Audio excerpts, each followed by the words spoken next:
Welcome. I'm Bill Wake. We've been working on a programming language called Tenth, and up till now we've worked on the interpreter and the compiler, and we're broadening out to various primary words that the runtime needs to let you do anything. And one of those is control structures. So we're going to start with the easiest one, which I think is repeat until. Now, we talked about this a little bit yesterday, but I wanted to highlight that there's sort of multiple approaches we could take. The first one is one we're going to try. That's to use control words as meta words. So in our environment, regular words, normally you're in run mode and regular words just run. If you go into compile mode, regular words get they get compiled basically onto a secondary as a procedure call to them. And but we also have meta words that when you are compiling, they still run. And so in our case, repeat until, they'll run at compile time and generate jump if false and jump instructions and backpatch and all that stuff we'd have to do to make these control structures work.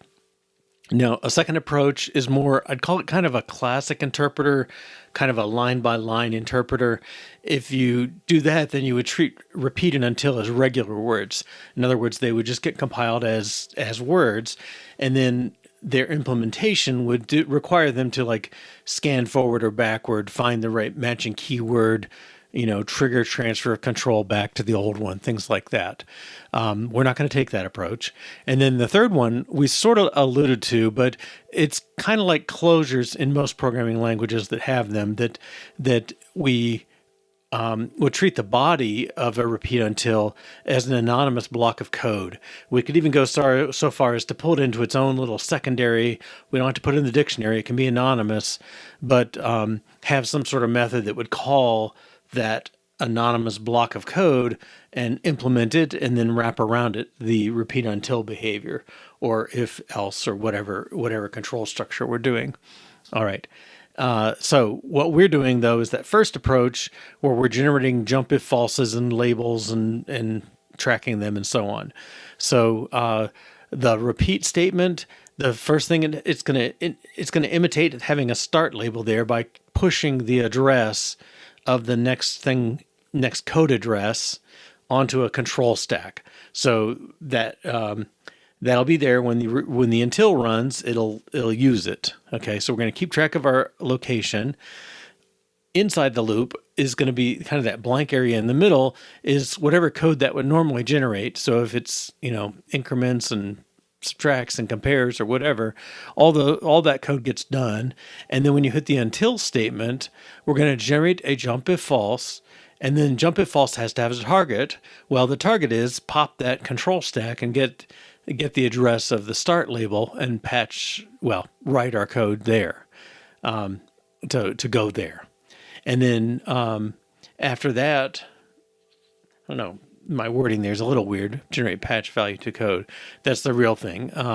Is write that start address after the jump if false, and then after that, then whatever code is after the loop just generates its normal way. So we kind of jump in, put in some jumps and ifs and track labels and all that stuff, and when we're done, we have the statement structure on the left.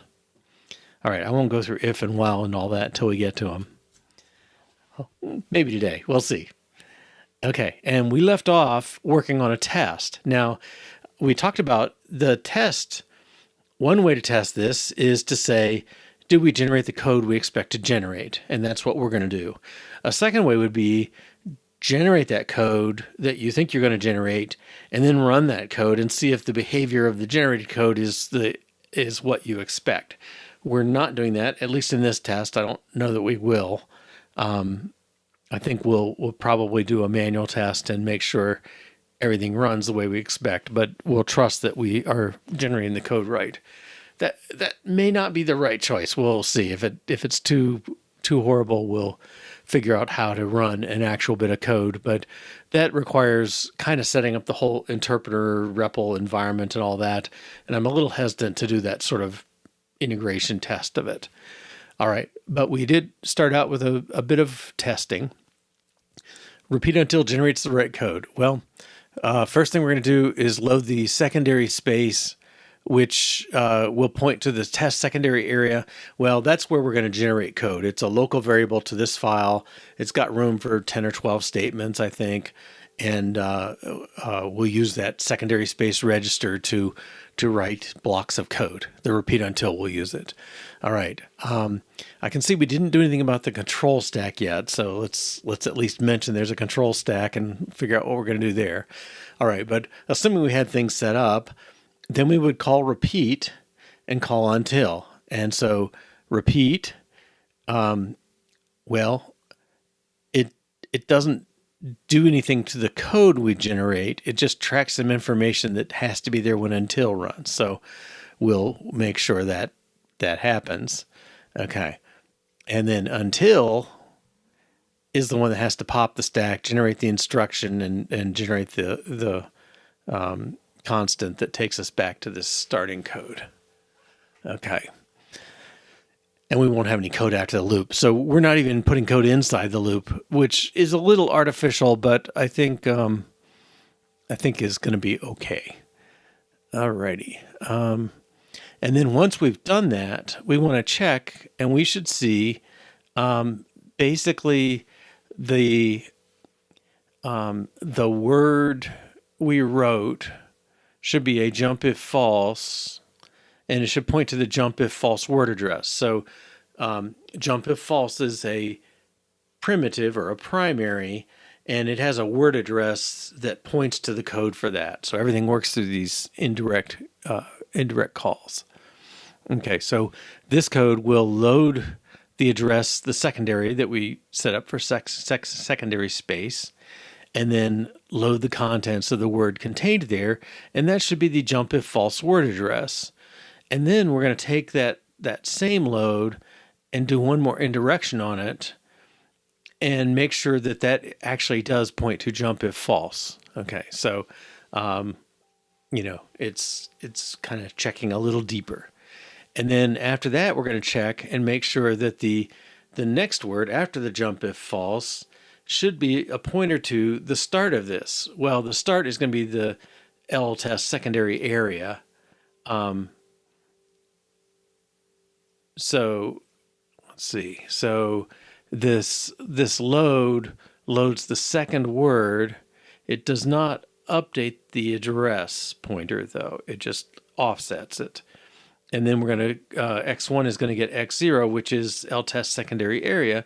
We'll make sure the target of the until, the jump if false, is to go back to the first word that we generate. Now, we don't have any words.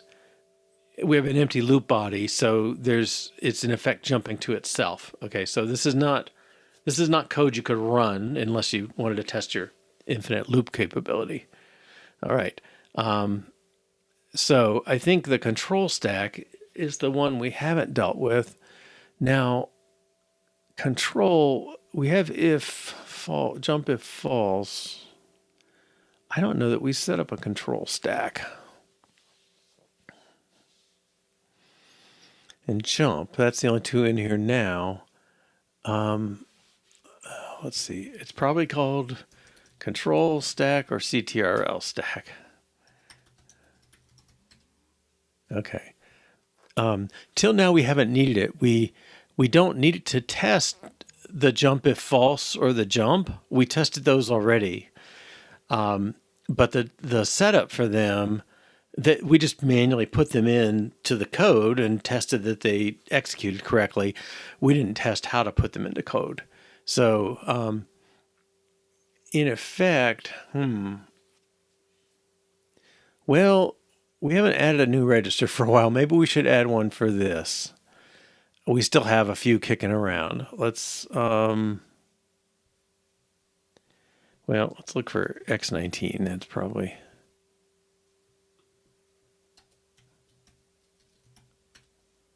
okay. 25 secondary space. Let's add X26. Actually, let me do it in the other file.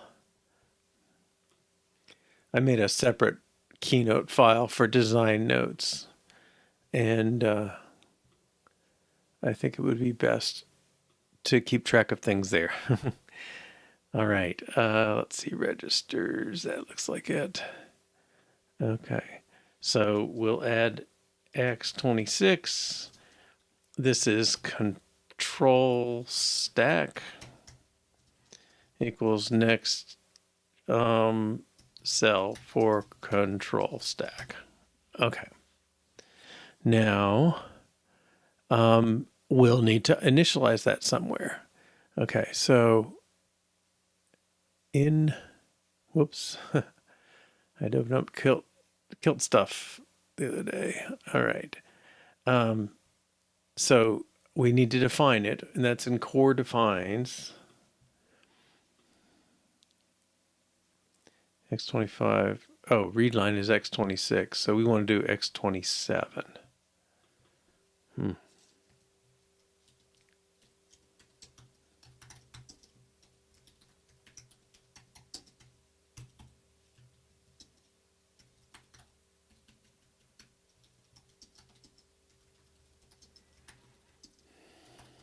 So stack for compiling control words. Take that off the list here. Update our design. 25, 26 is read line routine. Well, this is 27.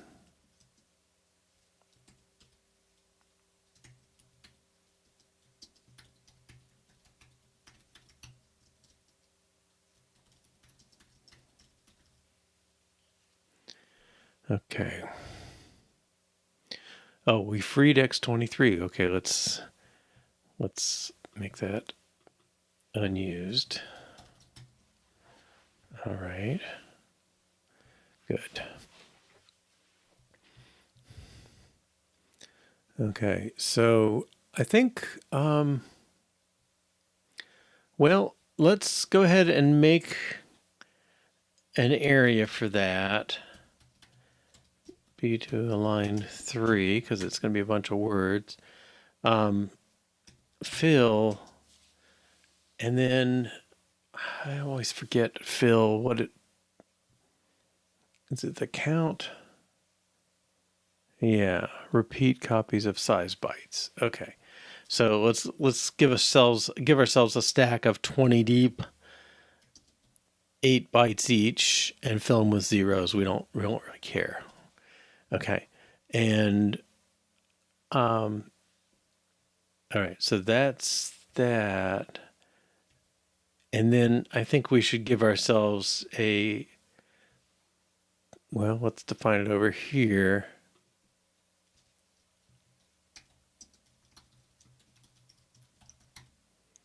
Control stack init. I don't know, maybe a init control stack would read better. I don't know, I tend to reverse things on these for some reason. Okay, so we're going to just assume there's some initialization that gets done for control stacks. It's not our test's problem how to do that. And in control, we'll have to define that. Okay, so I think this is enough to get us in there. It's a lot of moving parts, and I don't know if else is going to be worse, and do while is probably as bad as if else, if not a little worse still. So it is the easy one, but I think they're going to be similar. They'll have to set up a secondary area. They'll have to initialize the control stack. They'll have to do whatever the words are, do while, if, else, and so on. And then they'll assert that things are pointing in the right place. So it's the structure's about right anyway, I think. All right. Now this should not compile.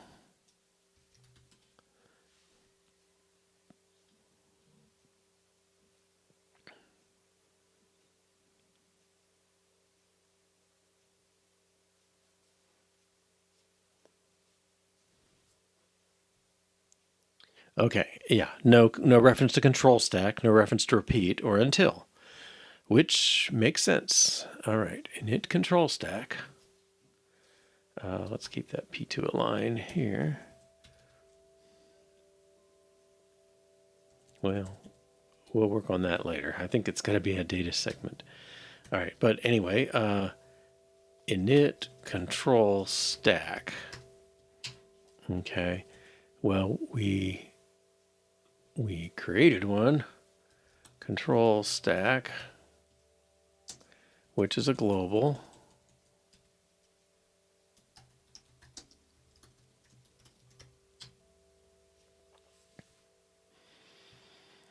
Okay, and then I think init control stack, its job is actually pretty easy. It really just needs to load the address into control stack of little lowercase control stack and return.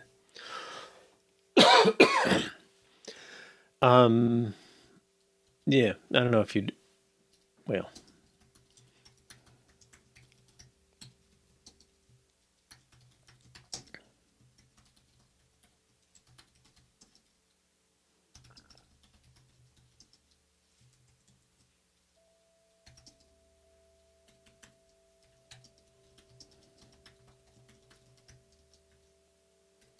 yeah. Okay, and then we need repeat.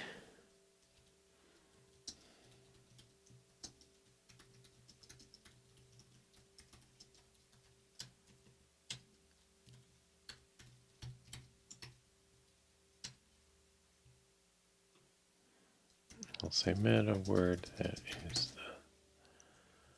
the, okay, and we'll just return. And we'll need until.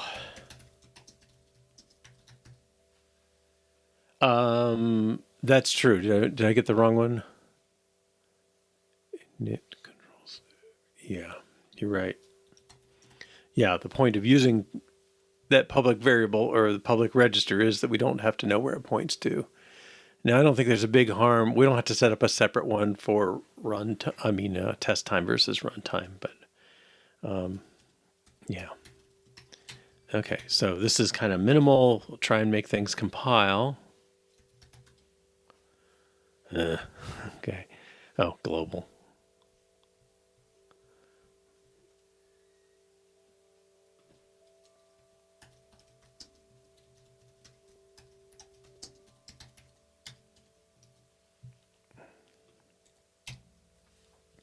And once it compiles, it should fail. Now, do we have control tests running? We do not. What? Huh. Control tests. Usually I keep these alphabetical. I may have, oh, yeah. Okay. Let's find our make file.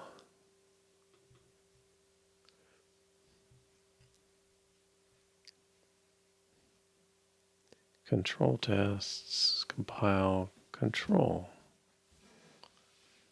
Wait a minute. What was going on? Oh, core tests is compile. Okay. That's more of an issue in here. Here. No. Core tests. Compile tests. Okay. Oh, I did have it open. All right. He's printing the wrong name. Okay. At any rate, core tests. We didn't call our new test. All right. Let's do that.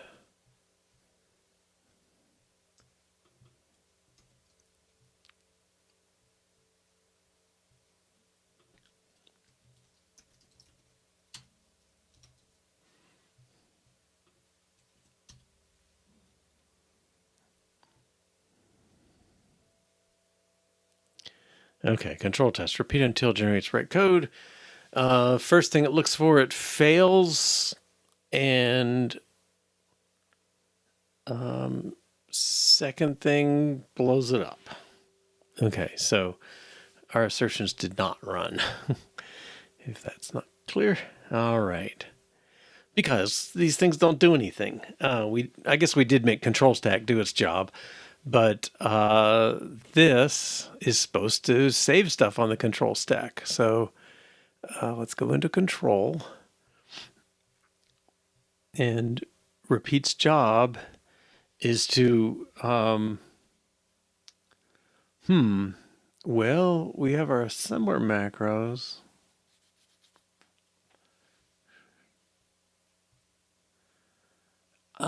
Maybe I could define a control one here. Yeah, let's do that. Macro control push register store register at control stack and then add 8 so it moves to the next line and end him. Okay, so we would like this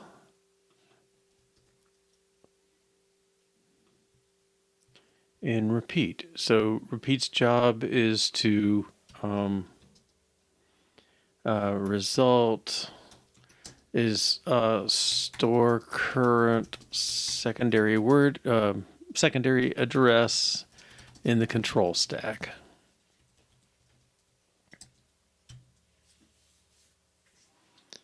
And this is secondary space. Huh. I don't know if that's worth it. Well, no, it's storing secondary space because that's where we would write the next word. And that's the value we want to push. It doesn't change secondary space because we haven't written any code into the secondary space. We're just storing the address of the current next secondary space word. Okay, I don't think this will help anything. Well, yeah, the stacked value doesn't get used, so it's not going to make a difference to our test. But just to, where are you there? Okay, yeah, all right. Let's do the until. All right, now until's job.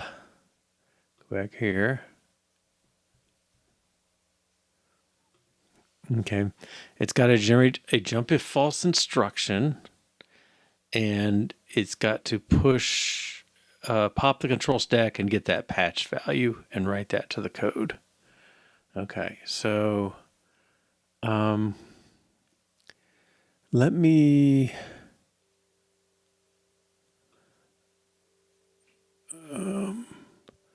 no, I want the REPL.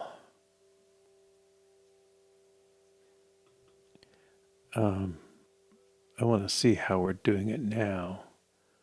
Okay, we're just, oh, what's X28? We missed. Yeah, if false of what? Yeah, so if false is, it pops the data stack and looks at that. So normally the repeat until, the last thing you do would be define the condition you're going to repeat until. And in our case, that's leaving something on the data stack. It's going to look at that. Because that's jump if false's job, is look at that. Okay, but let me get these defines straightened out. X28. Oh, is that a temp? Oh, X28 is the temp, not X29. Okay. All right, but what I wanted to see was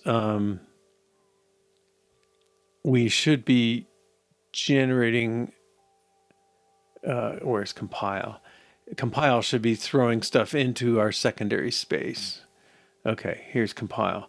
Yeah, so just store into secondary space. So that's what we'll be doing.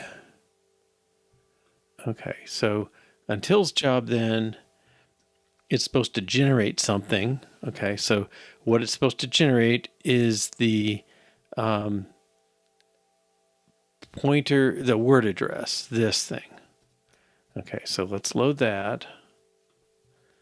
Load address. Oops. Jump if false word address. Okay, so we have the address of that code.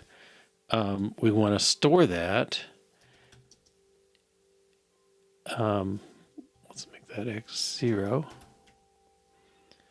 We'll store X0 into secondary space and add 8. Okay, so that's that secondary space list. We just copied the jump if false word address in there. All right, and move forward one. Okay, then so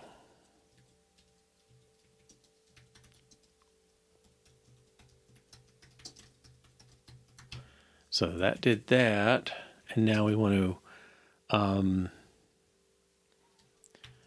to pop control stack and write that address to secondary. Okay, so just like we had a push, we should have a pop. Control pop.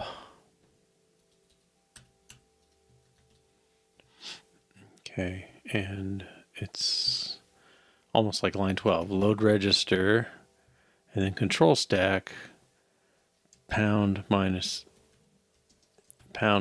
8, and then bang says make it a pre-increment kind of thing. So it decrements the control stack and gets whatever was last written there. Okay. Control. All right, let's, well, we can use X0 again. Control pop to X0.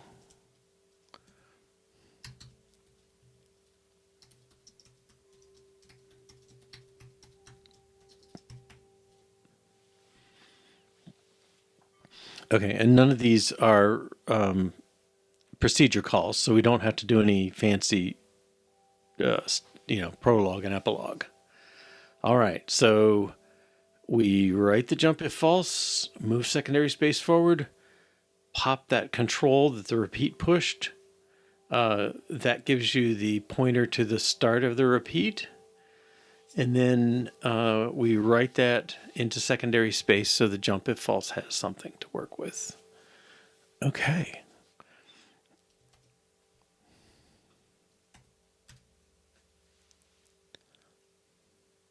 Oh, I saw red. Okay. Well, we got 2 out of 3. Okay. Yeah, I know what this is. All right. So the second assert is the one that checks that the jump address actually gets pointed to the jump if false. And that's the one we keep going around like, how do you store addresses to relocatable addresses? And I think our answer is they only work if they're in code segments in the data section. Okay, so we don't need both those. Okay, so let's do this and see if that makes it pass. And I believe it should. I didn't see any red. Did it work? We're on control tests. Yeah. Okay. Well, I know I talked it up as being challenging, but that's not too bad, right? All right. So compile, repeat until. Okay. Yeah, lots of changes to get there. Good. Now, to make it work on the REPL, that's all kind of that's setup stuff we have to do. So let's get main in here. Okay, so we don't have a dictionary header for those routines yet, but we need that. So dictionary header repeat, and the routine is repeat, and it is meta. And then dictionary header until is until, and it's also meta. All right, now let's go to our dictionary header definition. Is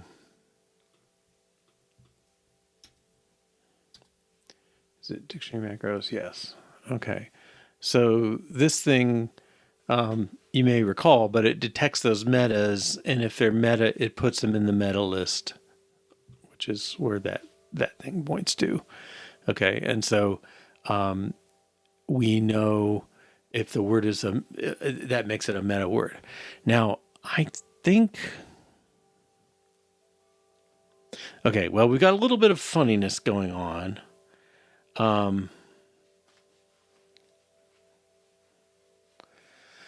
Repeat until doesn't work in line, only in definitions. Now, that's not unusual in these kind of interpreters, REPLs, but it is a little disappointing. But I think given the way they work, all right, well, let's compile with it first. Is there anything else we need to do? Oh, we need to initialize we didn't call initialize. REPL.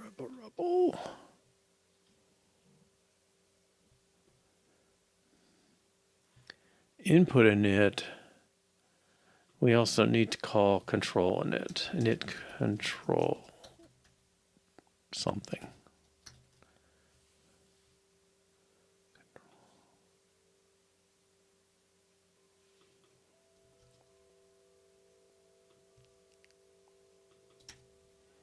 Okay.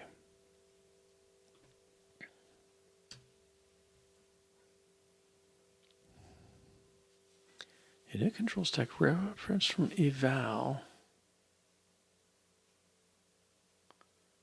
Reference from start.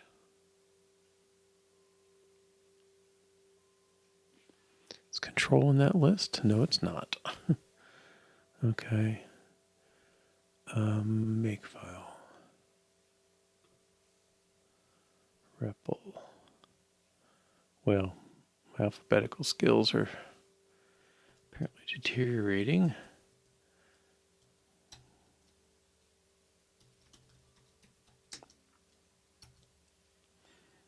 Okay.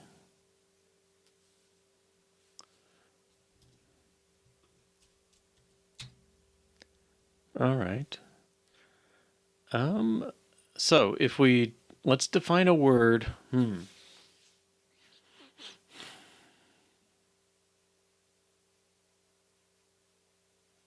Well, let's start simple. Let's just make I'll just call it foo routine, and it's going to be repeat, and let's just have 0. So 0's on the stack until, and then end. Okay, so this should be a loop that I guess let's push 1 on the stack. Every time through the loop, we'll push 1, and then we'll decide to repeat by looking at a 0, which says fail and false.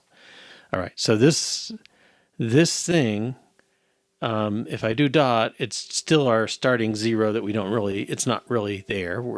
We haven't pushed anything yet. Okay, but if I run foo, it should push 1, push 0 until should generate the jump. If false, that's going to pop the 0 and decide it is false. So just continue on and exit the routine basically, and we'll be left with 1 on the stack. So it'll go up to 1, then 0 on the stack. 1 with 0 on top. The 0 gets popped, and we're left with 1. Okay.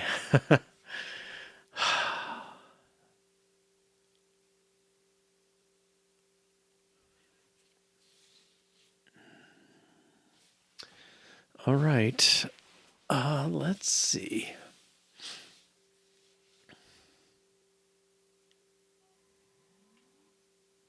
I almost wonder, if we're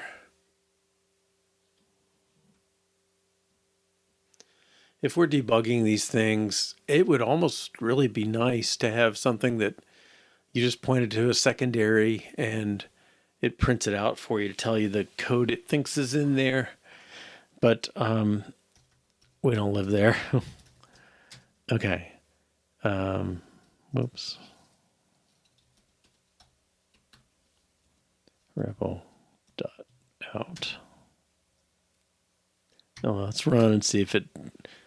Maybe there's a missing return. That's one of a favorite or a prologue epilogue thing. I'm very good at doing that. All right, so it was colon foo repeat 1 0 until semicolon. All right, and then it blew up in foo.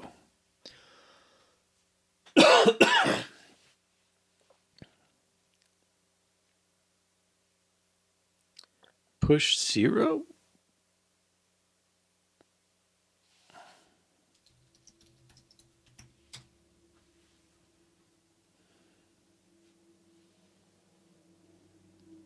One oh four four four four four zero zero zero.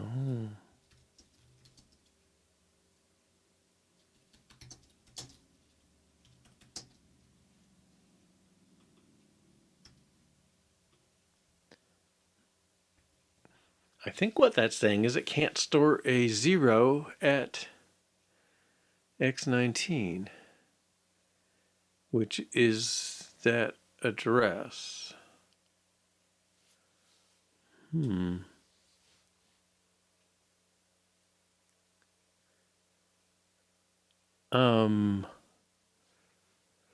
I thought we put in a 0 routine. Let's go to main. If we didn't, that would explain it. No, we have 0. It should load push 0. And that's what's going on, right? Because it did stop and push 0. 44000. Okay, I don't know what that is.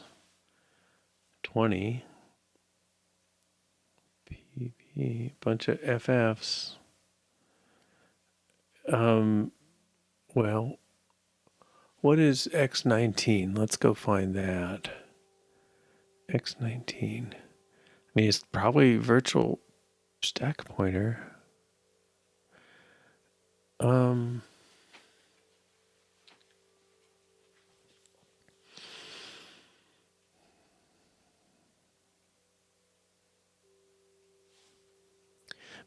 But our secondary space, this is suspiciously small because we have a bunch of space allocated for secondary. So I don't know. Let me make sure X19 is the virtual stack pointer. Yeah. So that looks right to me. This one we move a 1 in, but X0 goes to X19, then auto increment, post increment. Okay. So jump if false, when it gets a 0, it should just fall through to the next instruction. But this is weird. Well, okay, let's simplify things a little bit. Whoops. Yeah. Okay, we'll run it again. All right, let's just make sure 0 works. 1 0 1 dot. Oh, we don't have a pop, but we do have add, so it should leave a 1 on the stack. Plus dot. All right, and if I add again, I should get a 2 on the stack. If I plus again, I should get a 2 on the stack. Okay, so something's weird. All right. 0. All right, let's do 0 dot. Is a 0 on the stack. So it seems like it's running. You know, the other thing that happens, I've been very inconsistent about these underscore versus no underscore words. Let's make sure I didn't mess that up.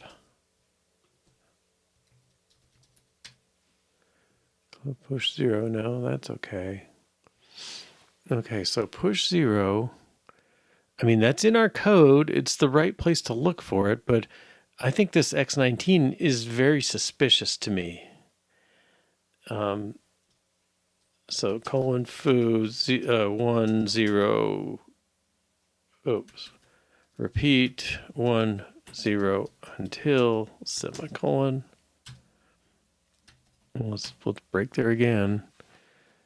REPL.out. Bad access. I mean, that's nice and round on the end, so it's not an 8-byte boundary thing. But let's see, what do we got here? REPL.out, yeah. Let's go find that 10444400. Okay, so it's after the code space, so we'll go up to the data space.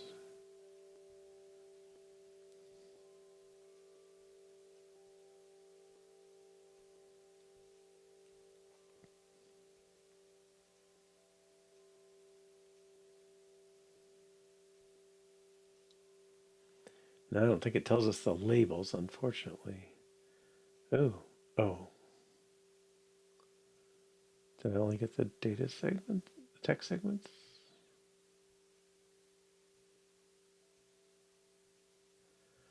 Yeah, there's a...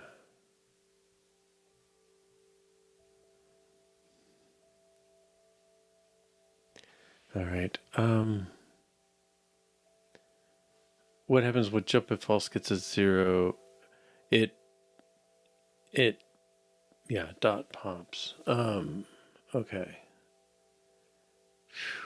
Um,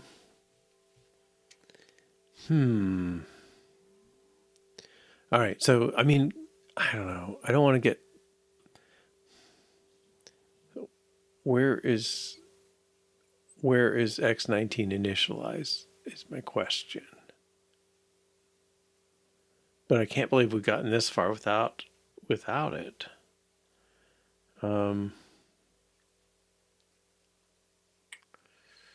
What's X22? Word pointer. Store X22. Load X22. Okay, that's fine.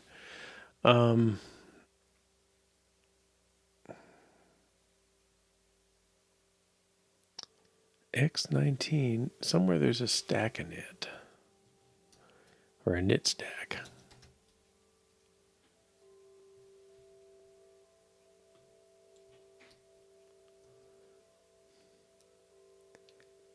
Input init. So where is that stack? 0 false. Yes. Oh.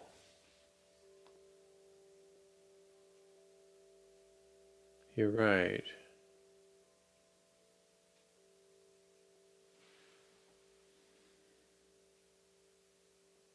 No, but yeah, you're right. You're right. Okay, I guess we should... Let's try running that again. Confu. Let's do 1. 1. We're repeating until true. 1 is true, so it doesn't jump back. Okay. Repeat 1 until semicolon. Does that sound better?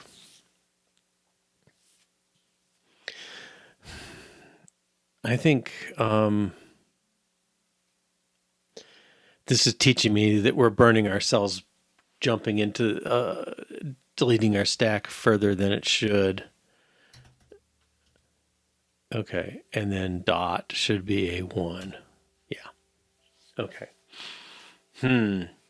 So I think this failed. It went out of range on the stack because we popped too many times and decremented it.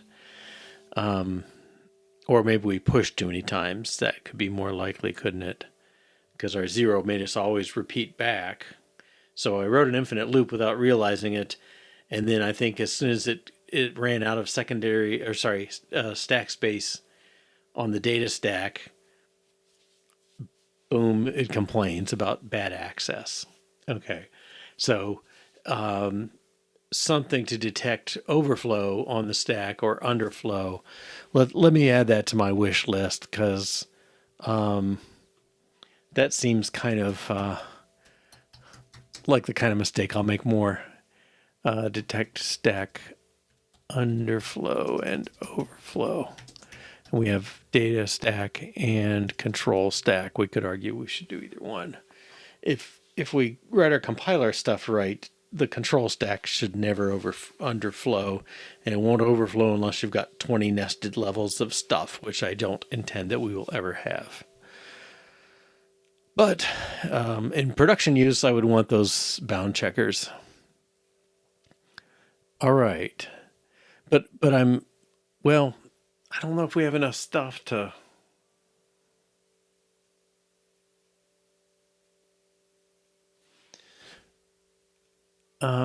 Yeah, I know what we can do. Let's write another...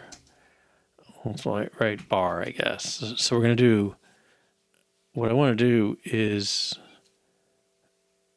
I'm going to do 5, repeat. So I push a 5 on the stack. And I want to print the number. And then I want to decrement it. So I'll duplicate it and subtract 1. And then when whatever that number is, I've duplicated it. Let's see. No, do I want to do that?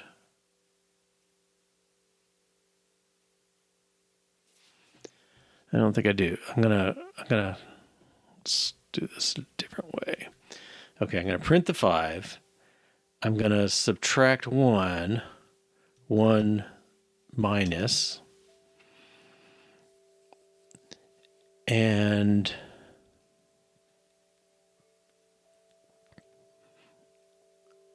that's going to go... No, it's still an until, isn't it?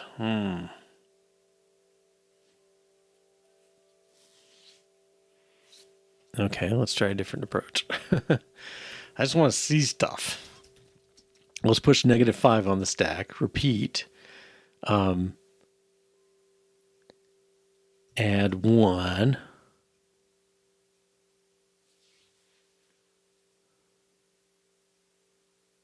No.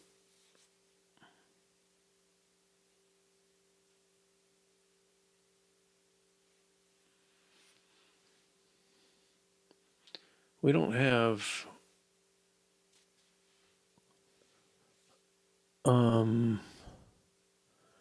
we don't have the relational things to do it. I was trying to print 5, 4, 3, 2, 1, but it's... Well, can I do that? We might just need a little more stuff. Repeat. 1 minus. So now I've got 4. Well, print the dot. 1 minus. I've got 4 on the stack. Okay. Duplicate. And then can I turn that into a 0, a 1 if it's not equal to 0? 0 is false continuous, so,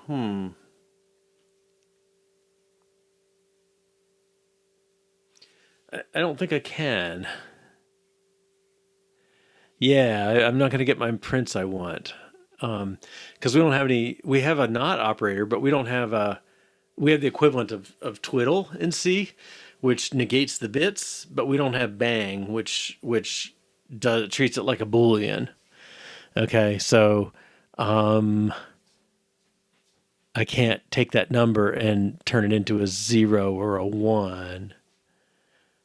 So I would like to do dupe, and then if I could do this, and then until semicolon, where bang is logical not. So I would have 5 printed out, then 4 on the stack, duplicate the 4, and check it. Well, the problem is I've got to generate a 0 to keep going, and a 1 or a non-zero to do it. Yeah, I don't think I have the tool to do it. I mean, it's relatively easy for us to do that, right? So let me get this in. Repeat until in REPL compile mode only. Okay. Let's add Yeah, I didn't even have that on my list, but let's add that as a logical operator. Well, there's equals zero as a relational operator.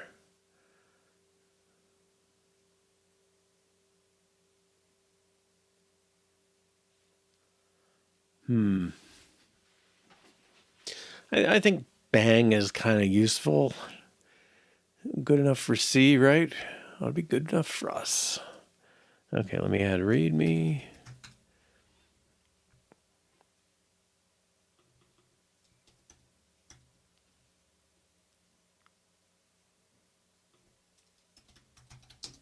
Bitwise not and logical not.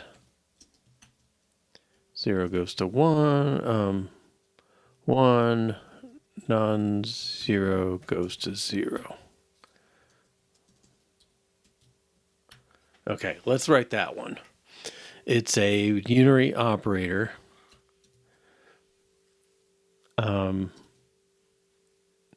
And I guess we could call it logical. Logical. Not very alphabetical here either. Okay. And where's your tests? Sort this.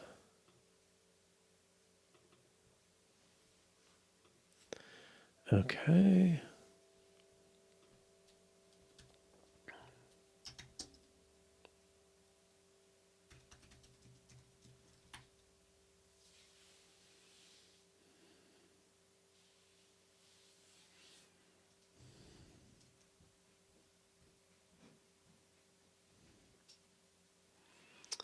Let's say logical not of 0 goes to 1, and logical not of 10 goes to 0. I don't know, logical is not the right word for this. I'm going to say this is bitwise. Maybe logical is okay in contrast to that. All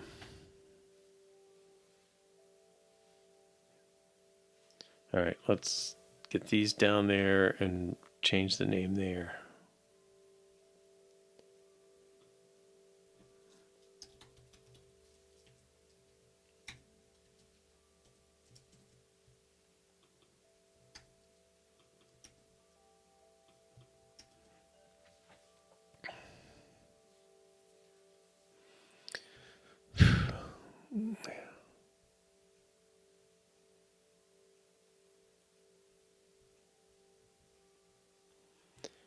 I think I'll say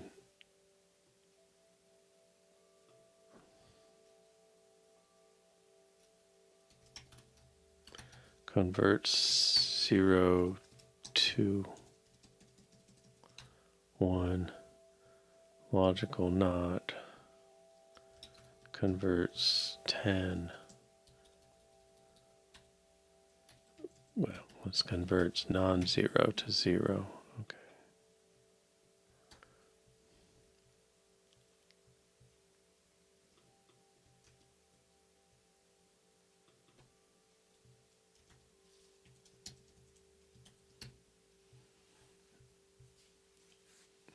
Okay, and I'm going to, well, we need a 0. I don't know if we have one. We can put one in here. Okay, so it's 0, 8, 16, 24. Offset 24.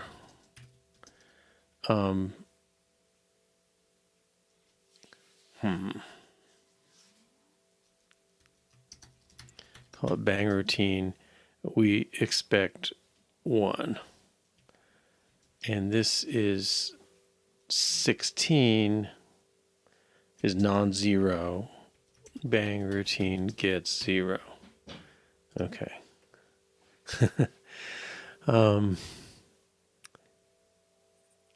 Logical. There we go. We need a bang routine.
Okay, this is bang routine. Return. See if I've messed any of this up. Should we get, oh, global. We should get 2 failures.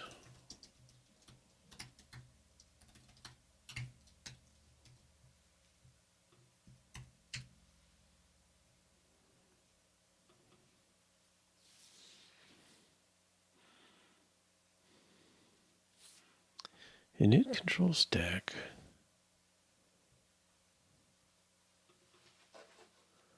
Rebel test.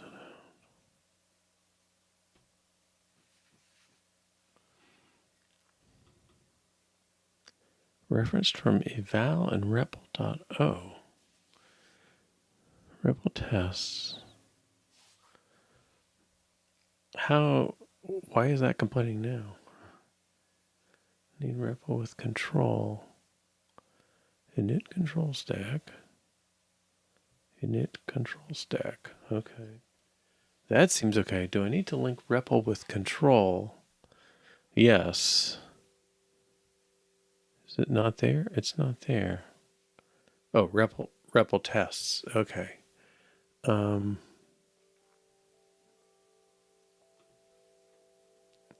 REPL tests need control. Okay. I feel like something should have complained sooner, but okay. And our 2 things fail. X0, X1, 1, 0. Okay. Both of them fail. Good enough. All right. Logical.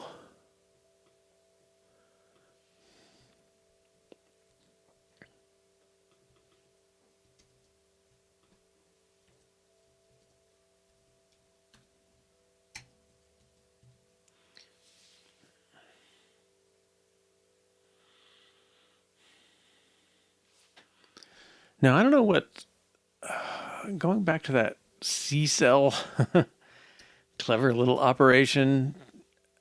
Okay, conditional select.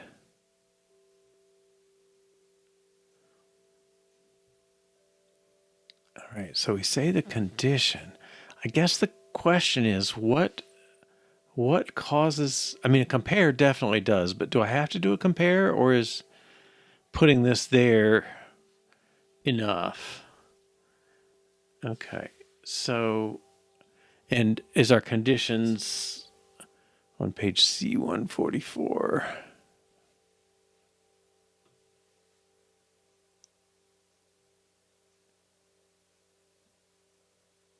Wait a minute.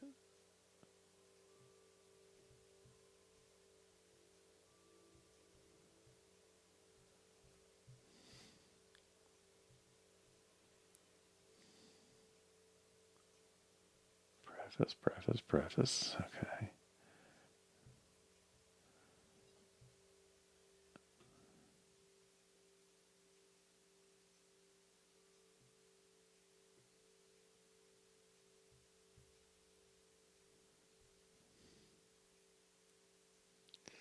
Okay, load and store.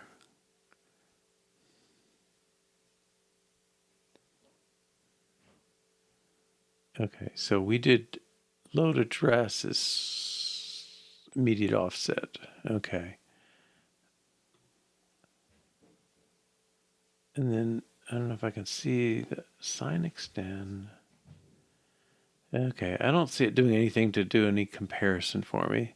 So that's a bad sign. It's such a huge document, I can't precision scroll. 144. Okay. Equal is 0 and not equal is, I mean, this is the 0 flag. So, okay. Right. So if I compare x0 to 0, and then I do a C cell,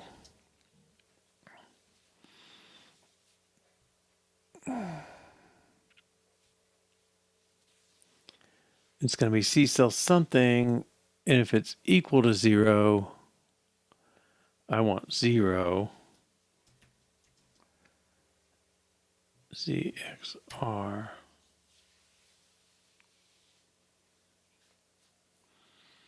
I don't know if I want to get fancy here. If it's 0, then make it 0 something EQ. So if it's 0, take the first one, otherwise take the second one. I want to get a 1 in there. I think there's a way to do it.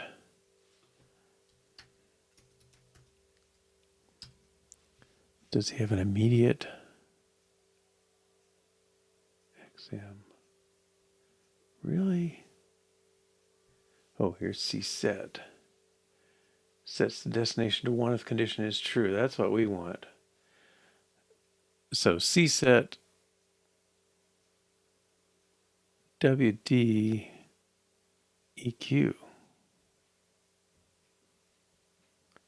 Does that sound right?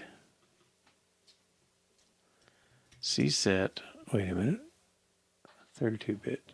I want this one. XD con. Oh, CS Inc. Okay. X0 EQ.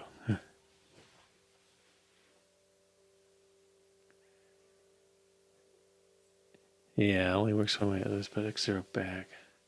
Well, no, it's supposed to result in a 0 or 1. So, but I think this does it.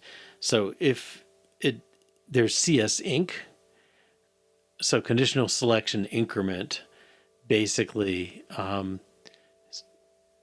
But this is the shorthand version of it. So it says take your comparison, and if it's equal to 0, make it a 0. Otherwise, make it a 1.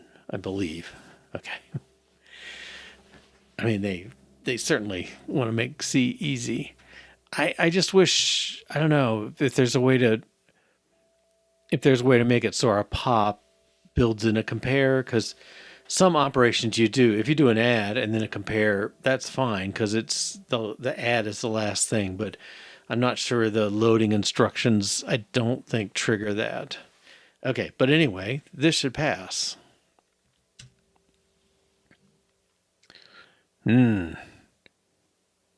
Logical 0 converts to 1, fails. All right, let's make sure the test is right before I go too crazy here. 24. Data push. Oh, thank you.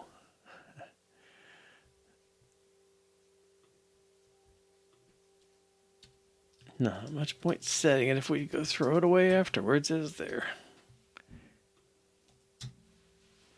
All right. There we go. Okay, so we added, whoops.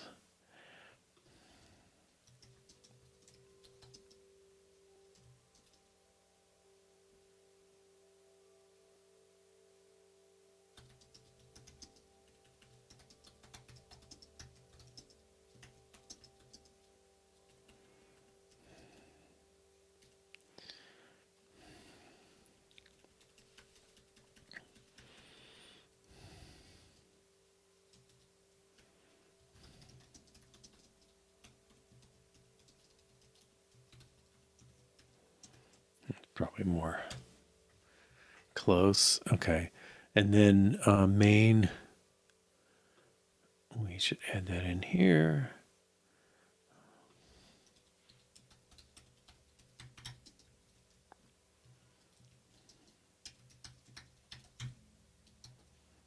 Okay.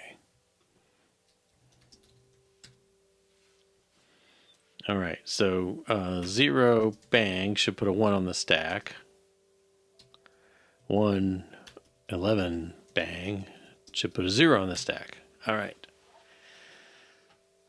Okay, let's try a repeat again. So define foo as start with 5, do a repeat, do a 1 minus, well, print 1 minus, all right, and dupe.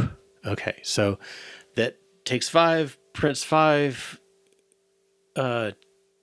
changes it to 4, duplicates the 4, and then we want to keep going if it's not 0 until. So if it's not 0, that turns into a 0, which is false, which means repeat. Okay. Semi. Okay, and call foo. 5, 4, 3, 2, 1, I hope. Oh. Lots of stuff. I don't know if I can get back up to the top. Yeah, I guess I can.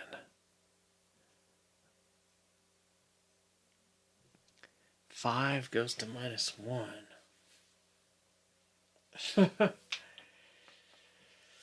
Well, we know it loops. Let's see. So 5 goes on the stack. We print it. That happened. Do a 1 goes on the stack. So now 5 and 1. Subtract. Now we have 4 on the stack. Duplicate it. 4. Not 4 is 0. 0 is... We still have 4. Sorry, we have 4. 4 turns into 4, 0.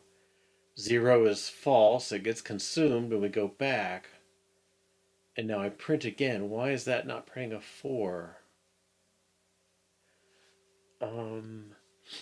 No, because I think then I would be pushing more on.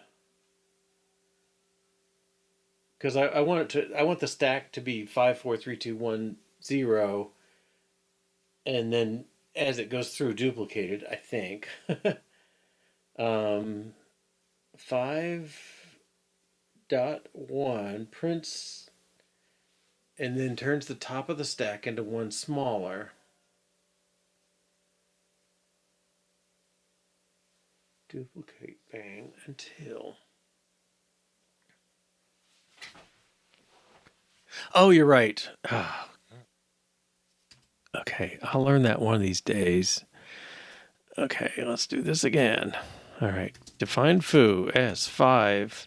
Repeat. Dupe dot 1 minus.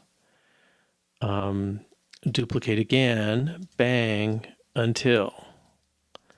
Okay, so 5 prints 5.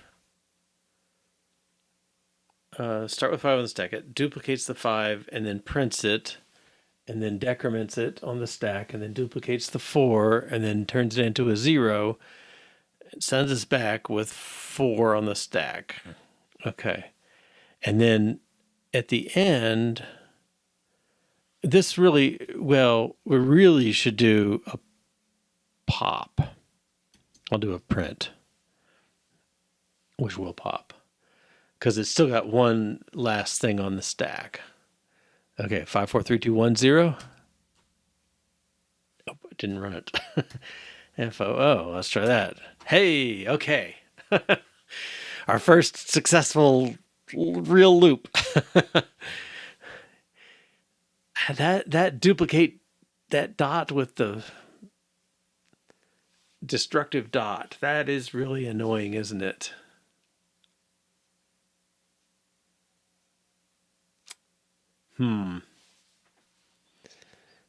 Yeah, so I'm wondering if that's just a place we ought to diverge from fourth, because it seems like you'd always have to duplicate before you print, which it seems better that you just print, you take your peek in there, and if you want to drop it at that point, you want to pop something, then you could pop it, and you'd have the same effect.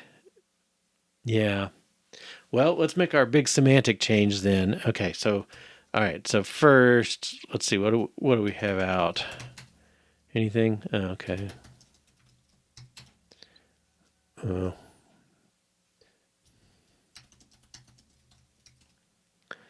All right. We just added it. Okay.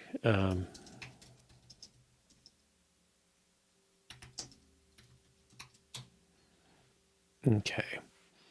Yeah. I'm not keeping up on my to-dos at all, am I? All right. Well, down here.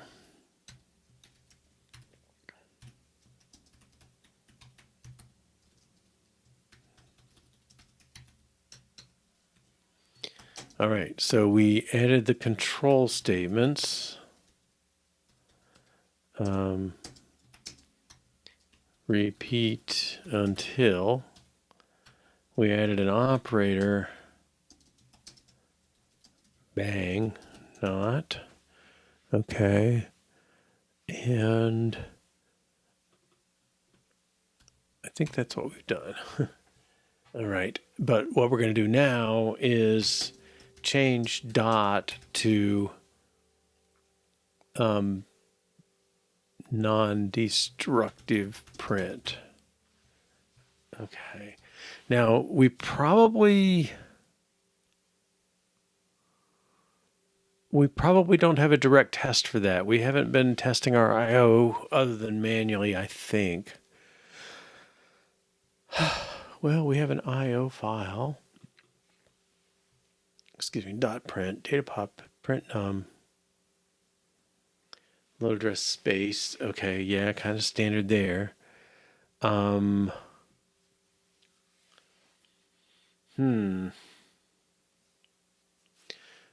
I believe we have a data peak. I'm not even sure we've really used it yet. Data top. Yeah, let's do that. Data top gets X0. Prints the number, but nobody pops or pushes. Okay, let's try that. Well, let's just do a make first. Nothing should mind, I don't think. And then make REPL.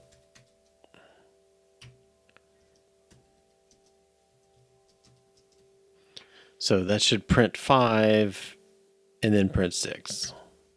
Okay, yay. All right, let's modify our README.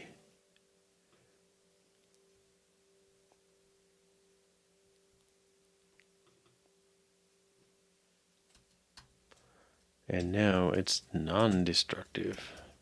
Okay.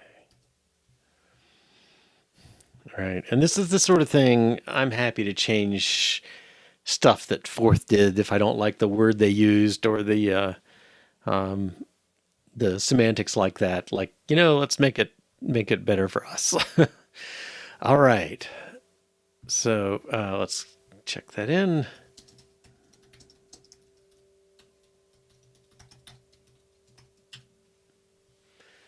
Yeah, that is a little annoying.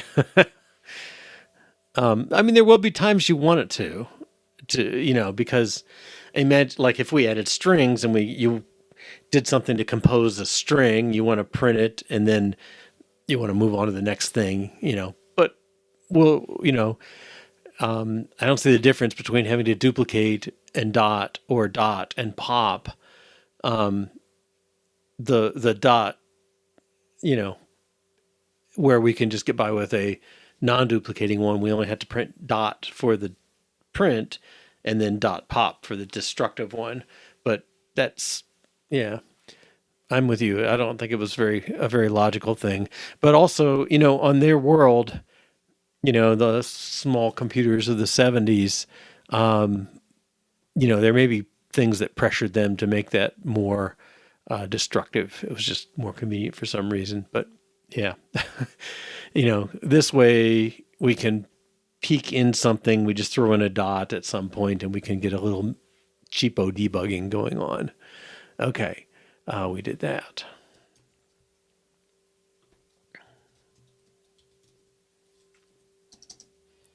Okay. Now, the big question I guess I have with this is, what happens if you use repeat until in run mode? Okay. And the answer is repeat until says, I'm going to throw stuff in a secondary. I don't care what's going on. And if you want to do that stuff, I don't know if we still have that. Yeah. Like, what if I just took this? well, that's probably not very good to do at this point, but let's make REPL. Okay. Now, we didn't get that, huh? Our dot's no longer destructive, so that doesn't make sense. But if I do this at the REPL run mode, 5 pushes on the stack fine, dot prints 1 minus deletes duplicate not until okay, and then pop, which we don't have. Okay, so if I do that, hey, LunaJack99, welcome. So we're working on a programming language interpreter for something that's sort of like the fourth language, which is a very stack-based language like, well, PostScript is kind of the same, was inspired by it. I don't know what else. I hear Racket has, but I haven't studied Racket enough to know if it's true or not. And we've been working on kind of this line between compiling and interpreting, and we're putting in repeat until, which we have compiling how we want, but I'm just about to run this test to say like it's not really going to work in run mode. Yeah, thank you. TDD, tester and development in ARM assembler. So we're running pretty low level for a Mac. Yeah, so this thing didn't repeat. It didn't know what to do. It just throws. Yeah, it just doesn't. Well, I'm surprised. I kind of thought it would do 5, print the 5, subtract 1, get 4 on the stack, duplicate it, not, puts a 0 on the stack, and then leave 4 and 0 on the stack, but it does not seem to have done that. I'll do add just to make sure it, yeah. Oh, plus, I mean. Okay, and dot. So it's got a -1 back of there. Yeah, so something's there. All right, so I don't know. I'm going to leave this as, let's say, warn if you use repeat until in run mode. I'm going to leave that as a future idea for us that's going to do it. Well, you could make it a rule that running things on the command line puts them in a secondary, and maybe for each line there's a secondary and it would bounce back into stuff there, but it's a little weird. I mean, it's you could do it, but I don't think it's surprising that you can't quite do it. And I think it's not worth it to me to go down that path. It would be creating stuff at runtime, also compiling it so that we could come back and execute parts of it later or something. It's weird. But I think we could warn. So if you use a word in the wrong mode, it would seem polite to say like, hey, you just tried to run a repeat and it doesn't work because I don't work in REPL mode or run mode. Okay, so we'll leave that one off. But I feel like our experiment in generating a control stack kind of worked. Let me try one more experiment here. So if we do :foo, and what we did was 5 repeat print subtract 1 duplicate bang. Okay, let's see. I want to do a nested loop.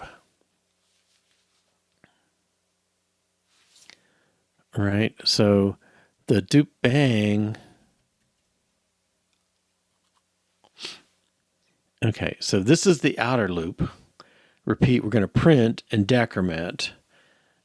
And then I'm going to do an inner loop. Let's take this out. Okay, repeat, we'll print that. I'll duplicate it. And then do a loop inside there, repeat. print. I've got the 5. I'm going to do 1 minus. Okay, that gives me the 4. Duplicate, bang, until. All right. And then that loop leaves something on the stack. So I'm going to do a 0 plus to get rid of it because we don't have pop yet. And then we still have the 5 on the stack. And I'm going to do 1 minus dupe bang until semicolon. So I'm expecting 5, 4, 3, 2, 1, 4, 3, 2, 1, 3, 2, 1, that kind of thing. All right, let's see what happens. It'd be nice if yeah, we'll see. Okay, not so good. Oh, no, I'm not sure. Are these all the same number? 5, 7? No, I've gotten negative. So my loop termination did not terminate. Oh. Okay. Let's try again. Okay, so if I do 5, define foo, 5. Okay, we do repeat 1. Let's do the original 1 minus dupe bang until semicolon. Okay, or well, let's do 0 plus semicolon. So we should, yeah, I think something weird. I mean, nothing should have let it get negative, so I clearly did something funny. Okay, so I think this loop should print 5, 4, 3, 2, 1 and leave 0 on the stack and leave nothing on the stack. So 5, the 1 minus subtracts the 1, duplicate that, pop it from the until, go back, you've got something. So when you exit, you will have something and we'll get rid of it. Oh. Well, don't I? Okay, let's make sure this one does what I think. Right. Okay, so now I want to print these things for each one. But if I don't duplicate it before it gets in there, I don't know. All right, so we'll make bar. So 5 repeat dot. That part I want to come out first, the 5. And then I think in here, I've got a 5 on the stack. If I consume it, I'm going to go 5, 4, 3, 2, 1 before I'm ready. So I feel like I have to duplicate that, repeat.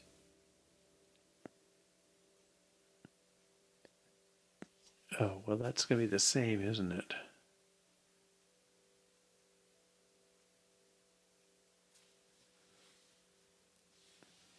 Well, if it's 5, 5, 4, 3, 2, 1, I'm okay.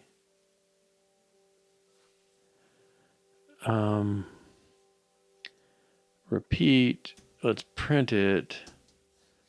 I'm not 100% positive either, but I'm feeling like I mean my loop, if I want to make a loop, I got to have a value there. Let's not even repeat it. Let's just do 3. So I'm going to go 5, 3, 2, 1, 4, 3, 2, 1, 3, 3, 2, 1. Okay, is my goal. What I'm going to do if it's like the last one. All right, so the way to put that one in 3, if I just do that on the inner node, 3 repeat dot 1 minus dupe bang until. All right, that should give me 3, 2, 1. Okay, and then when it hits 0, it exits. But I've got a 3 on the loop on the stack still, so I got to get rid of that. 0 minus. All right, now I should be back with my 5 on the stack, so I'll do a 1 minus. That gets me a 4 on the stack. And then dupe bang until semicolon. Okay. Oh, man. Okay. colon bar 5, repeat dot 3, repeat dot 1 minus dupe bang until 0 minus 1 minus dupe, 1 minus dupe bang until space semicolon. All right, bar. So 5 3 2 1 4 3 2 1 3 2 3 2 1 2 3 2 1 1 3 2 1. It seemed to. Well, there's the 3 2 1s. Maybe you're right. Yeah. We might be better off with that.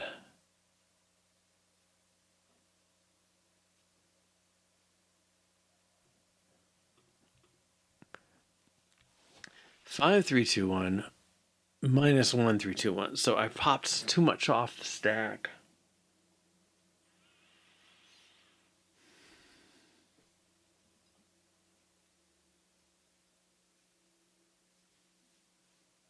So 3 2 1 does fine. I've got, okay, I'm at the bar 5 repeat dot. That dot there that printed the 5, the stack should have a 5 on it.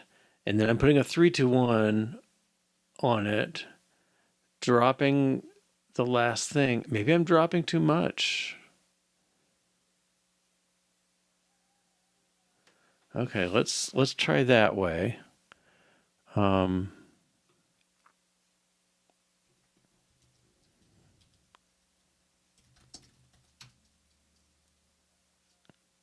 Okay, so this now, I think I got to get rid of that 0 minus 1. Oops.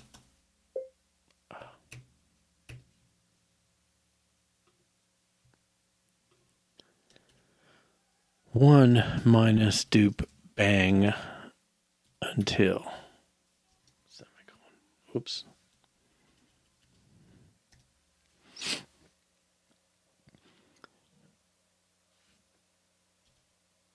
Bar. Oh, okay. I don't. Well, I think minus 1 is our stack looks like minus 1, 0, and zero's not even supposed to be a valid stack entry at that point. It's an empty stack. And then you start pushing after the 0. So if you hit a minus 1, it means you've probably gone back too far on the stack, I think. Yeah, that's what I'm confused on. But I don't want to focus. Well, I think it might be good to make a few more. Is there a word that we could do that would make this implement easier or something? Well, yeah, who pops it?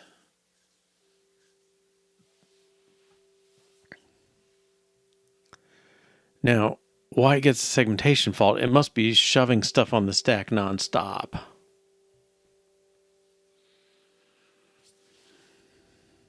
But the minus 1, I don't know where that comes from. And what this is showing to me is kind of we don't have a lot of debugging tools for people who are programming in our language. We've got a debugger that works on the interpreter itself, but nothing that works on the language. And I don't know whether I really don't think we want to get into implementing our own debugger or anything. I mean, I don't know. There's interesting stuff to it, but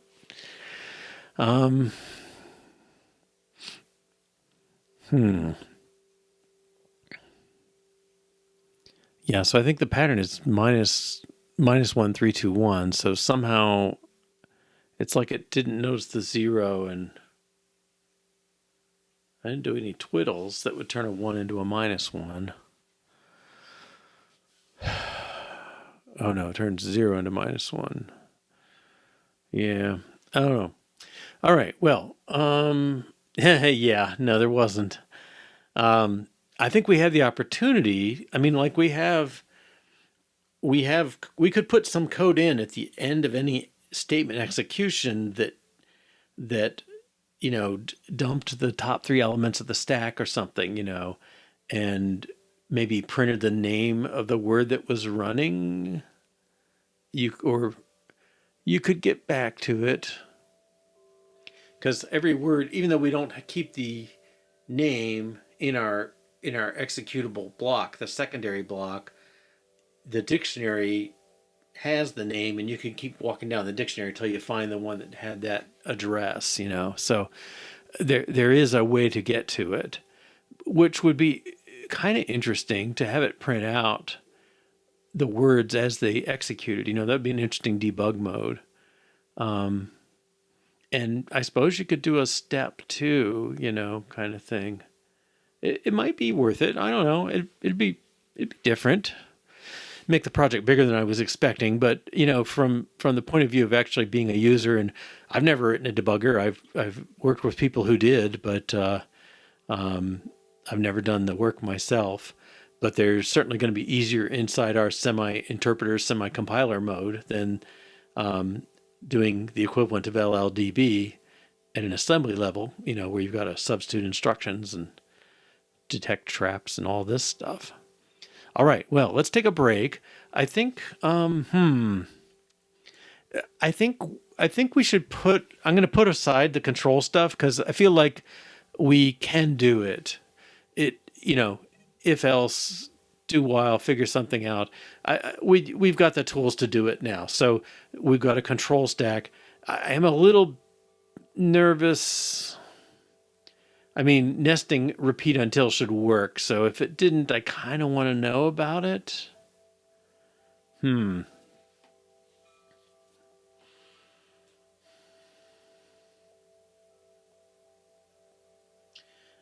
Yeah, if that doesn't work, that's important to know. Okay, so let's verify nested control structures work. I think we have to do that. Right, it could be a control stack problem. It could be a runtime problem of some sort. There's several places it could be. It could just be a problem in our code I wrote, the 10th code I wrote. I'm realizing 10th as a language name is really not so good. I don't know if the 4th people had this problem too. So anyway, let's take that break, 3 or 4 minutes. We'll come back, figure out a way to verify these nested control structures, and then I think move on and try and knock out the rest of the operators. We'll either get them today or tomorrow. We're pretty close, and then go back and catch the rest of these control structures, at least if and while. I don't know. We have to do 4 next. But I think if we have all those pieces, we've got the basic tools for a stack-based integer language. So it's a reasonable place to be. All right. See you in 3 or 4 minutes. Welcome back. Okay. So I think let's see if we can. I guess I want to spend a few more minutes trying to make nested control work by testing up at the language level. If that doesn't work, I'll make a more extensive unit test and make sure that does.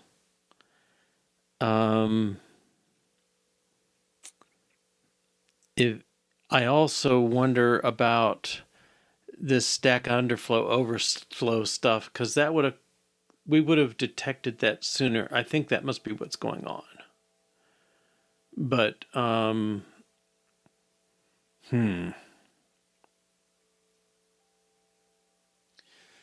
right. Yeah. So first language level, then unit test, then stack overflow kind of things. Okay. Well, and somewhere in there is LLDB during the unit test or something. Okay. Boy, that one's discouraging. Does until really pop the address from the control stack? Ooh, excellent question. Well, we wouldn't detect it. Yeah, right. We wouldn't know. Let's look at that. Control.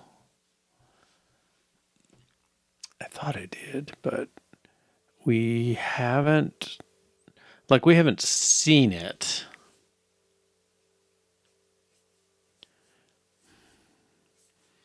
But, that's an assertion. Maybe we should do that assertion first. Let's, well, it's the control stack, but it should equal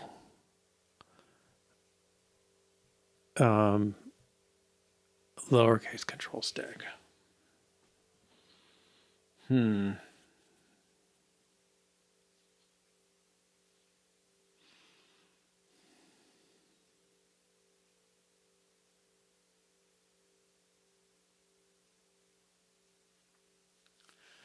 Well, we can detect it, right? Because we know what it is when we come out of here. Okay. We can use like X28 makes a good temp for us these days. It's already we have to do a save on it. No. Yeah. We'll have to save it. Store X28 is it it's let's see. I gotta find somebody that does this. I think we had REPL do one. That's the reason I wrote the standard prologue, because I don't want to mess them up. Okay. And then same thing, but with a loader. Okay. Let's go in control tests. So I'm going to store X28, and then I'll do a loader on X28. X28 is a register that if anybody wants to use it, they have to save what was there before. Yeah, I think we've been consistently doing this, and it should be okay, because kind of a quirk of their stack pointer is it reserves it has to move in 16-byte increments. So the first one takes care of the 16, and now we're kind of working in the space that it created, the empty space it created. Okay, and I did a load R on the end. Okay, but now I have X28 I can use, and what I'll do is I'll just capture, let's do a move of X28 gets control stack. Okay, and then at the end here, we'll take X28, move that to X0, move X1 to the current control stack. Oops, I got it backwards. Control stack. Control stack should be whatever it was when it started, right? If we've popped everything off correctly. So I guess this is probably worth a comment.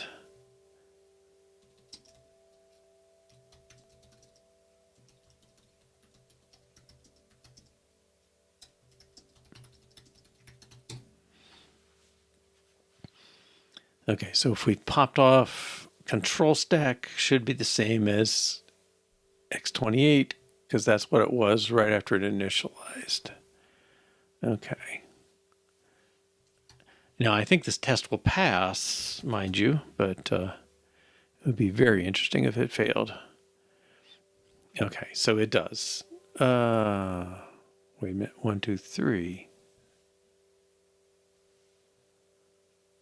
Why did that not run?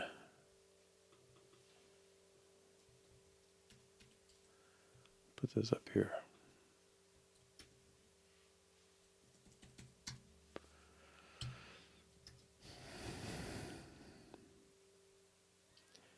Oh, I didn't do an assert equal. I'm moving that around. Okay.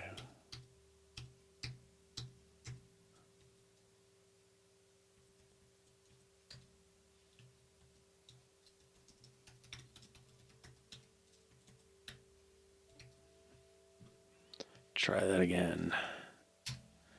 If you leave off the assert, it does make it harder. All right, it passes. Okay, so that to me says we probably aren't forgetting to pop it, but and I think inspection on the code, right? We do see it does call pop. We haven't used that before, but it's pretty close to the data pop, so I don't anticipate it's the problem. All right, so let's ACP test that control stack not changed by repeat until. Excuse me. Okay. Let's work inside the REPL a little. I want to make a simpler loop, right? So let's try one, repeat, print it, duplicate it,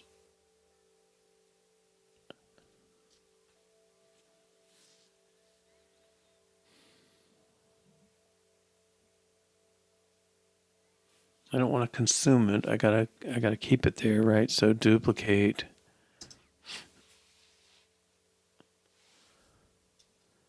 Bang. Until 0 minus. Okay, that's my pop. Okay, so that should just do 1. Okay, what have I done?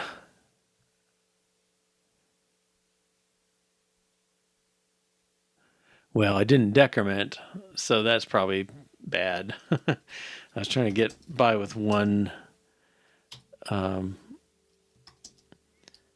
little fewer instructions. Okay, foo. We're going to start with 1, repeat.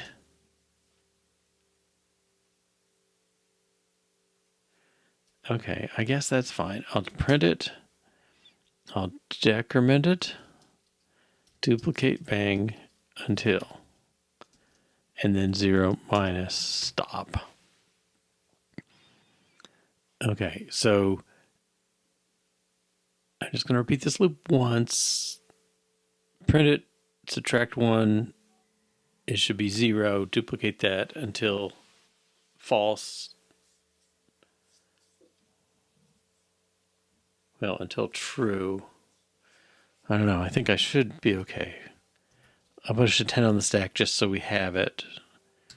We can see we got a 10. Okay, now if I call foo, he should do 1, and that's it, right? Okay, and then the stack should be 10. Ooh.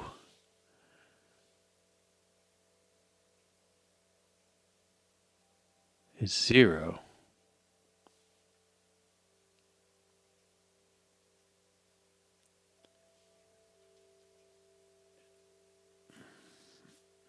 If I do plus, what do I get? 10. So I have a 0 on the stack still. Is my until not consuming it? Like, does it?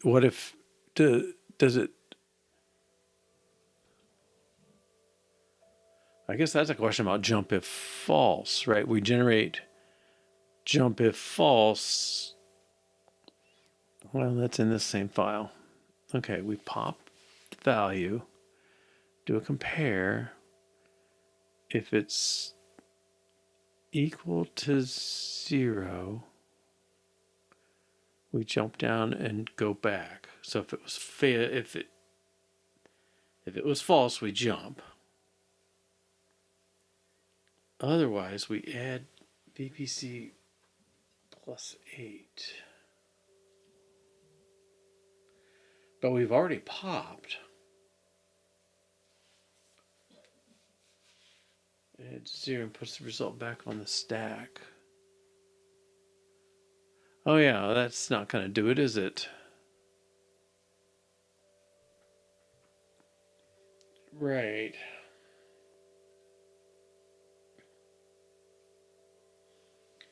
So I got a 0 on the stack. I add 0. I got 0. Dupe minus minus.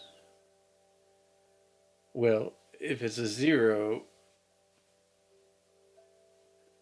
I think okay, let's try again.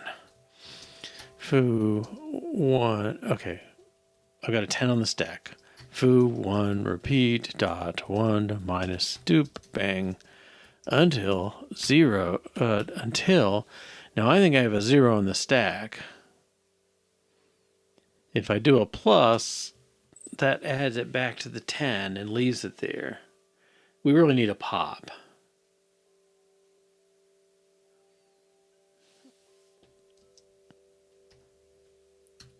Okay, so 10 is on the stack. Foo leaves a 1 on the stack. Oh, man. Okay.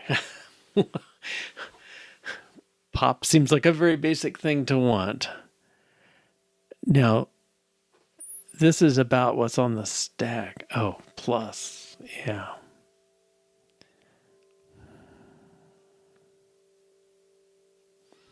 Okay, let's try this. 10 on the stack. Colon foo. 1 repeat dot 1 minus dupe. Bang. Until print. Semicolon. Now I expect to get 1 and then print. I would think it would be 0 at that point. 1 minus would be 0. Okay. Print 1 and then the top of the stack is 0. If I had a pop, I duplicate the last value, make the result 0, and subtract that from the 5. Yeah. It would be nice to have a pop because that 0 is on the stack at this point. If I do an add, it should add to the 10 and print. I should get 10. Okay, so it is leaving a 0 on the stack.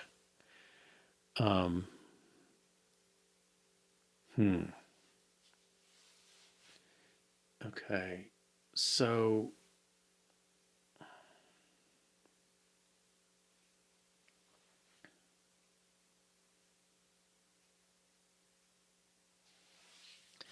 now the way you can keep track of these, like as you're doing this language, you keep track of the stack contents is the real clever part you got to do. I'm going to try this. Repeat dot 1 minus. Okay, so at this point, we have 1 on the stack, and now, well, let's do 5. I may regret it. 5, repeat dot 1 minus. Okay, so we have 5 on the stack. Now we have 4 on the stack. That seems good. Now, 4 is on the stack. So if I duplicate that and I run a loop, repeat dot 1 minus dupe not until, does that work? So I have a 5 on the stack when I get to, I have a 4 on the stack when I get to that dupe in the middle of the line. Okay. And if I do repeat dot 1 minus dupe, I think I should print 4, 3, 2, 1, and then hit a 0. Okay. Now I should have a 5. When I exit the until, I should have a 5 and then a 0 on the stack. Okay, so I think I want to add, just because I don't have a pop, but 5 plus 0 should be 5 again. And if 4 again, sorry, it's a 4, not a 5. I should go back around. I should have a 4 on the stack at this point. That's all I have, right? Okay, and how I got there, who cares? But I got to do a dupe bang until to exit. And we'll print that last thing and exit. So I make the result 0, subtract that from the 5. Okay, I think I'm doing the same thing with a plus there. All right. Now bar. Darn it. Okay, it's what we call not a good sign.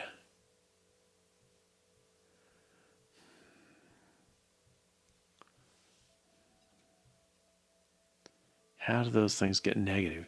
And it looked like it was getting negative right away, I think.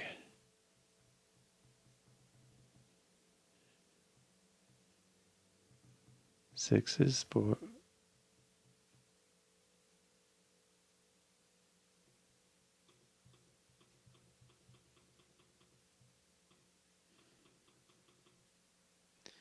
Okay, well, that's kind of promising.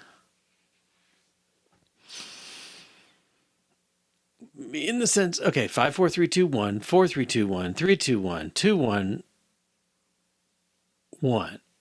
Then my 0 until dot.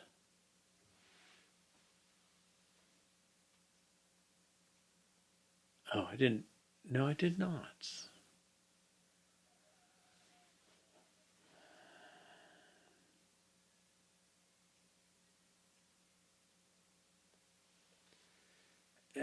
Don't know. Okay. Well, I'm glad the first half of line output was right.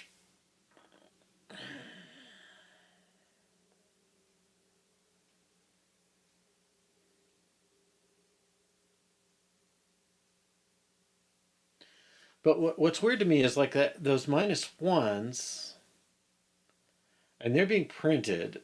It's either being printed here. Well, I thought this 0 was that dot, and then how it got back again. Dupe minus minus after the first until or the second until?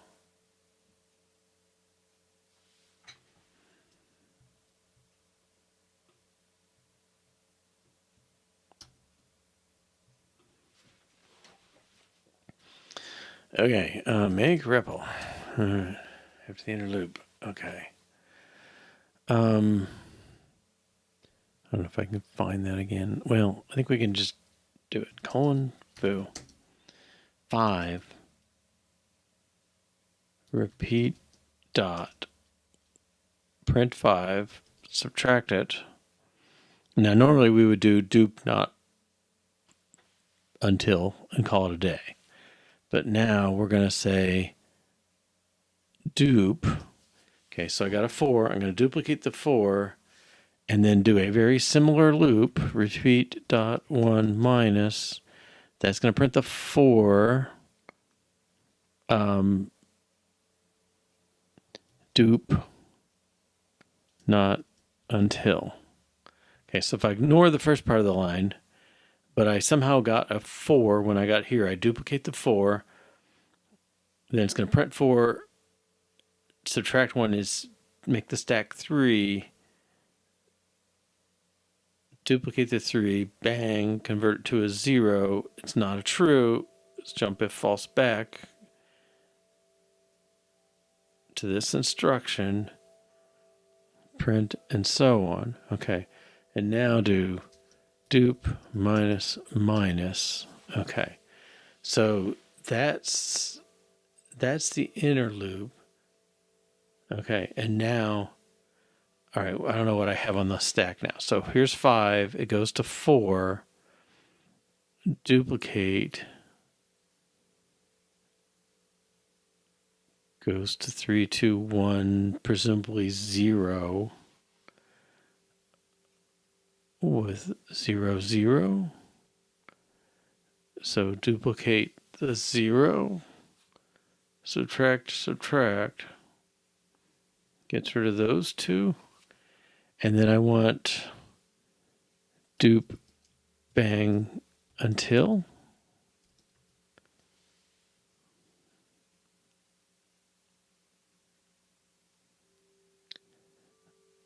It'd be nice to have multi-line stuff, wouldn't it? It might work. All right. And then foo Okay, I think we got to find a more productive way to do this.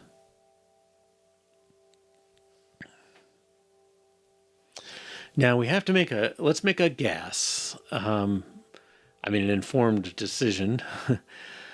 we Do we think the code is generated correctly and it's being interpreted incorrectly? Well, did we write the wrong code? Did we generate the wrong secondary, or is the secondary running wrong? Right. So this is kind of the joy of being the compiler person, right? There's like three levels that could be wrong here. Can you do a dot after the until at the first one? Actually, both of them, right? No reason. Okay, we can try again. Make REPL foo 5 repeat dot 1 minus. Okay, so if I then duplicate that value of 4. Oh, okay, sure. So, okay, I'll do the dupe bang until dot. Would that help? So I would expect 5, 4, 3, 2, 1, 0. Okay, so we do get a 0. We have a 0 on the stack at that point, and if we do a dot, it's still 0. If we add it to whatever was underneath it, it's probably a 0 because the stack is 0, and then underneath that I think is the garbage. No? I don't know. Let's do it more than 5 times just in case there's some weird. Okay, no. All right.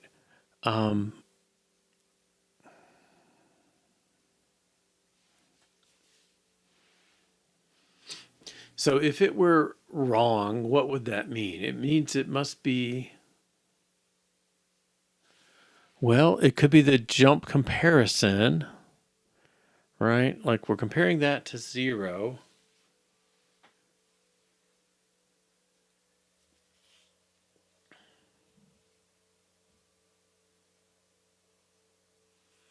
Yeah, if it's 0, we want to go to the next instruction. That's definitely true.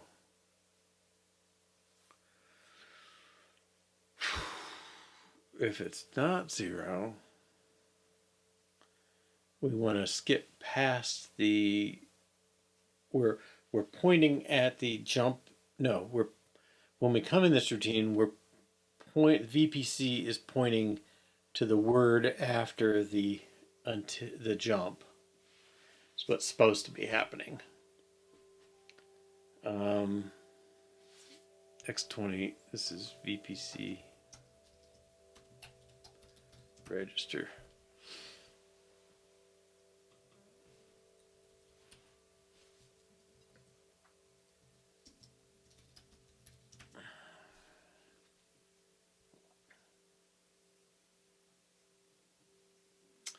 Yeah, a plus or minus should be able to get rid of that 0. That's what I thought too.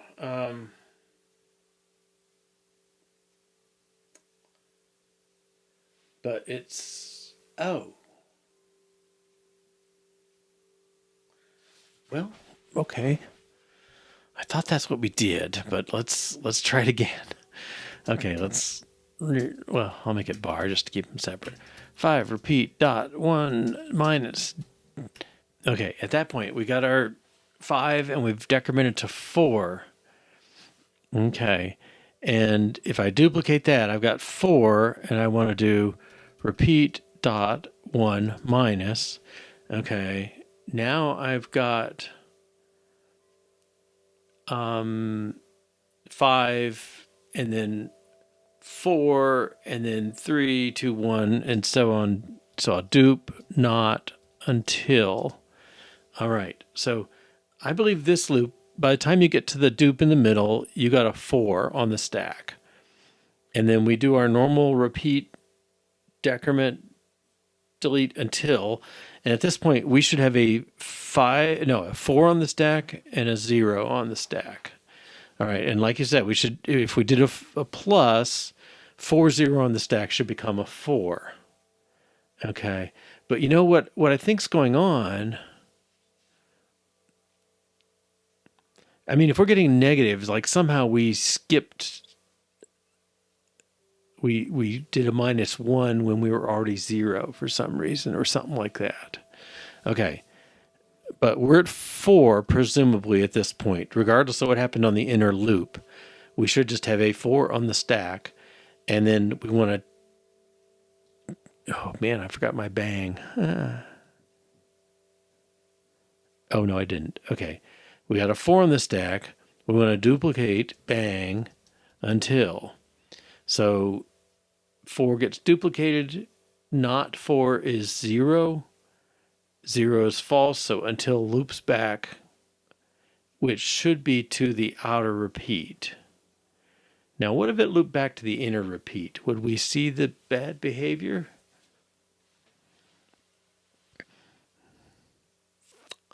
Okay, but in any case, I think,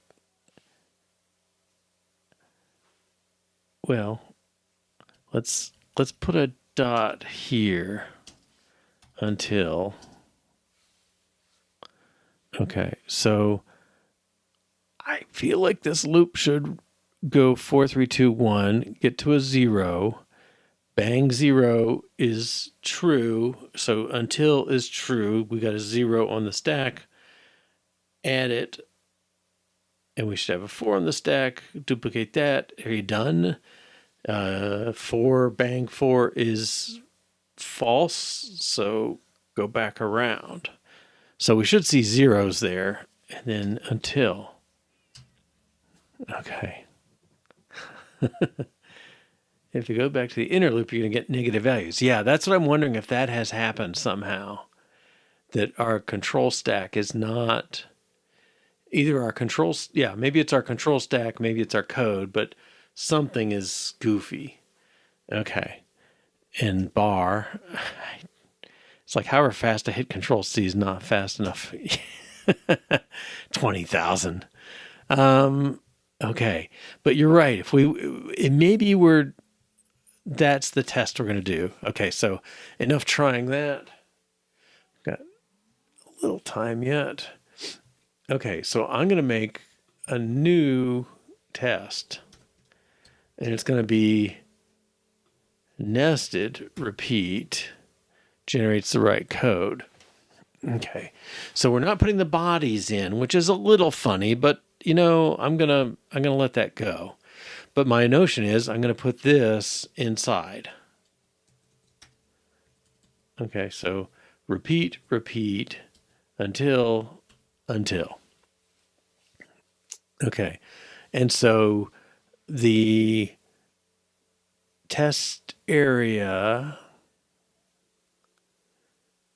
Okay, I'm not going to worry about this one because we've proved that jump if false word address works now. Okay, so this assertion can go. All right, so I don't generate anything for the repeats. Well, this could be confusing. The until, yeah, maybe this is not.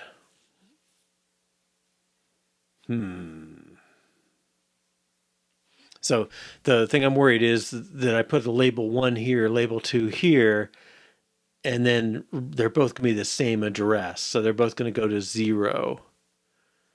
The jump if false. So I should say jump if false to 0.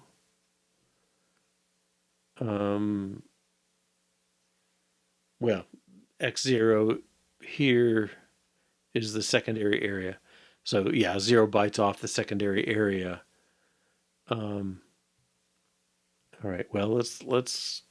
Okay, we're not gonna. No, it's a good test on control stack too. Okay, let's duplicate these because there should be 2 jump if false instructions. Okay, so this one, let's look at this plus 16, and then this one is plus 24. All right. Now, that should certainly, the second one should be a jump if false address. This should still be secondary test area. So that's a little weird because we don't have stuff in there.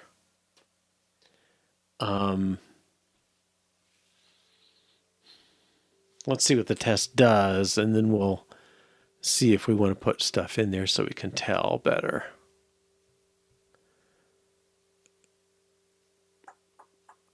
I think I'm going to want to do that actually, and we don't have to put executable stuff. We can put any junk we want. We're just trying to make it there. Well, I should have two addresses at the point of the middle of the until, right? Or the in here. At this point, I should have two addresses on the stack. This should pop off one, and then this should pop off the other. So at the end, I should be back to my empty control stack.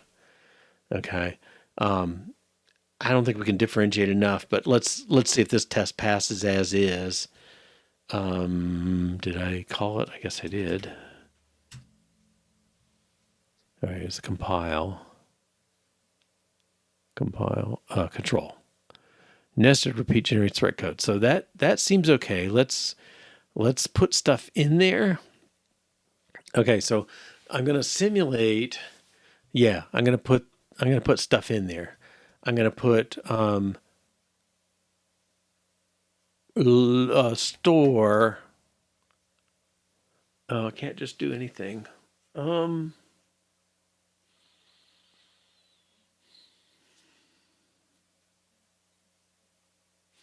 Well, I can move something into X0. Okay, let's move -1, maybe just 1. Move 1 into X0 and store X0 at secondary space +8 post increment. Okay, so this is forcing, we're forcing in our word space, we're putting a 1, and then after the repeat, I'm going to put a 2. And this is mostly to force code as if it were coming into our secondary space. So that changes the assert. So and I'm going to put something before the assert too. Well, let me change those, but move 1 to X0, store X0 at secondary. Well, it's this.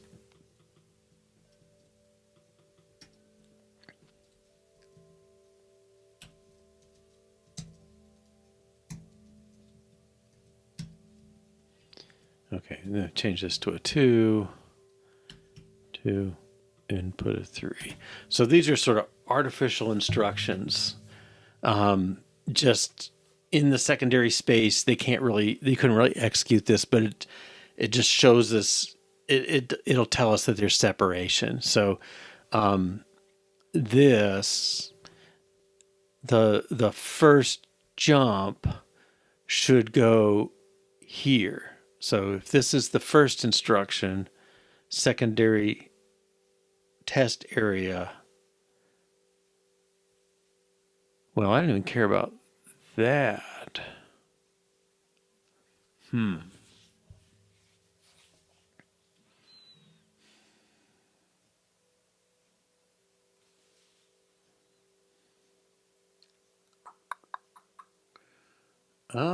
Let's see. So the jump, okay, this is a jump, that's fine. This x1 equals x0, that's not really true. It should be, let's make add x1 equals x1 plus 0 plus 8. Can I do it this way? Let's see if that even compiles or assembles. No, it does not. Okay. Move x1 gets x0. and then add x1 gets x1 plus 8. Okay, so the secondary address of the first repeat. Okay. This one should point to here. Okay.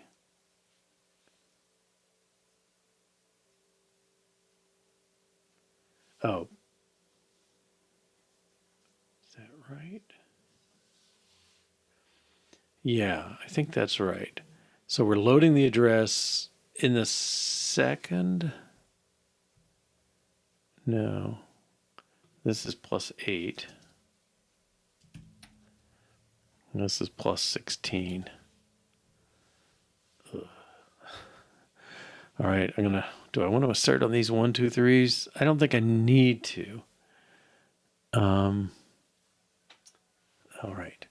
So the first cell should be a 1. The second cell should be a 2. The third cell is the repeat, so that's 0, 8, 16 here. Okay, the third cell should be, oh no, is that right? No, I don't even think that's right. That's 0, 8, 16. Okay, that should be the first 3 cells because we've got repeat, repeat with statements in there. Okay, so this is 16. This one should be 24. Okay.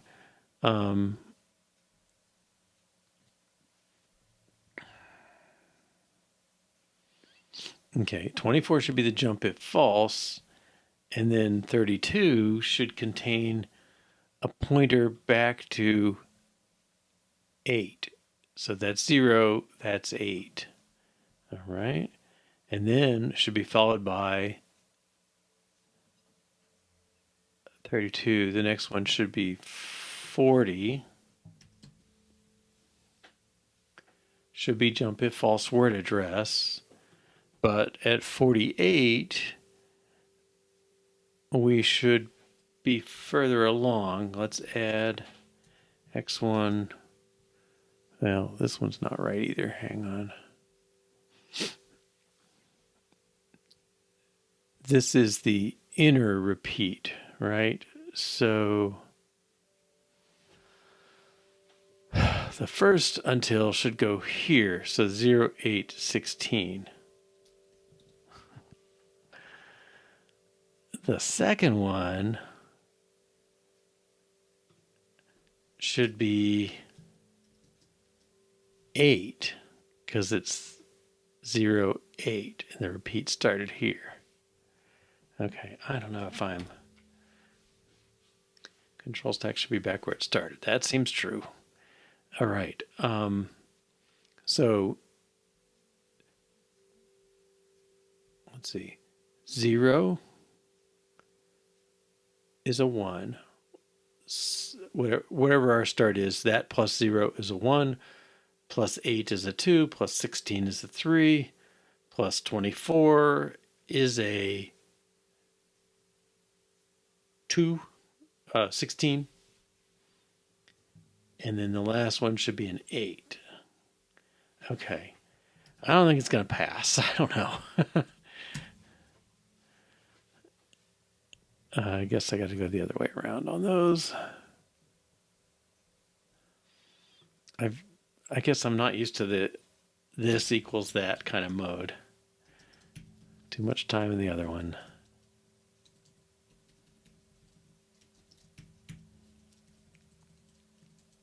I want to say move 3 to x0, but it doesn't work that way.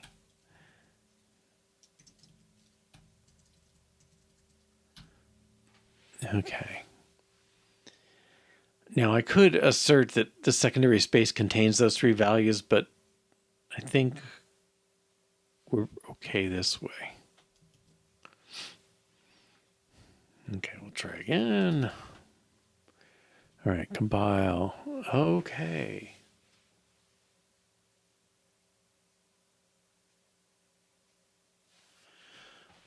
All right, so the second and fourth failed. So the second one, that's the address 432-667-296 667-312. That is 16 bytes later.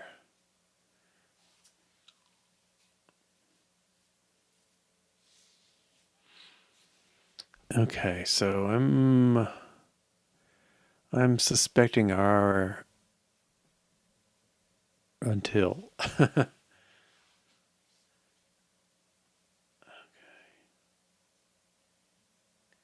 This part's okay. This part is not.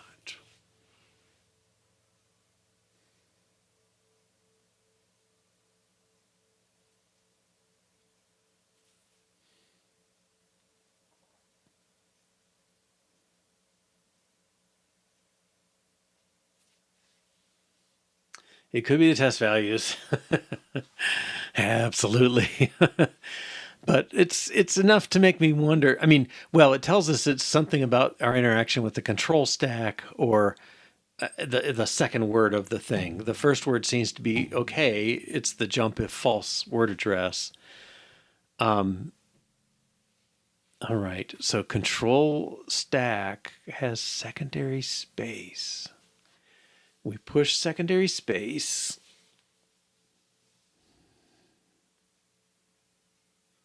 And then we're storing x0, that value,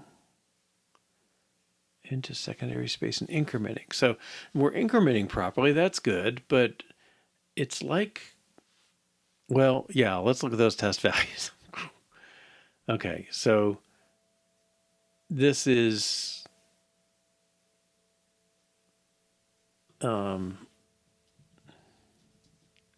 space plus 0.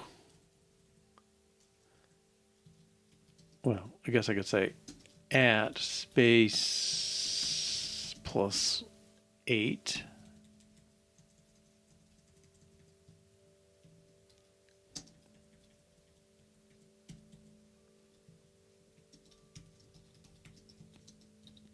$16.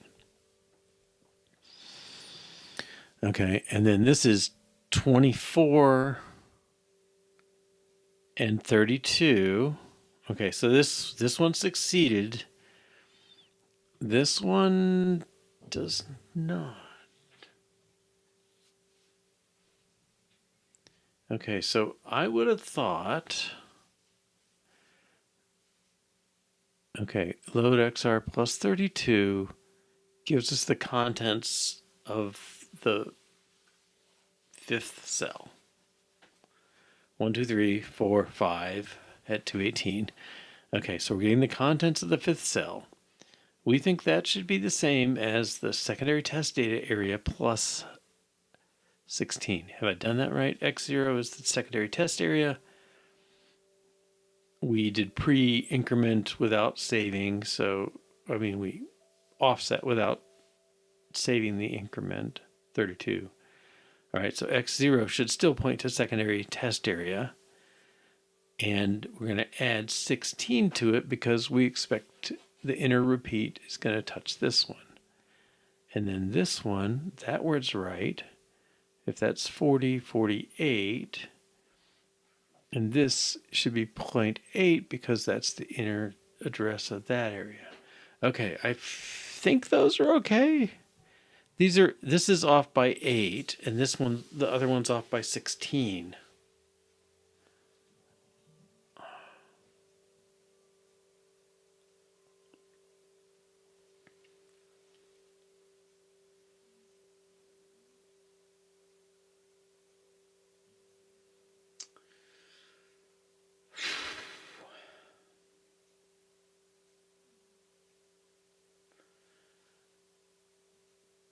X0 onto secondary space twice. Let's double check that. Until code. Yeah, because it's doing a post increment. So it writes the address of jump is false, and then it should write the pointer to what address in our secondary do we jump back to, which is what our control stack should have. Now maybe has this thing incremented too far on me?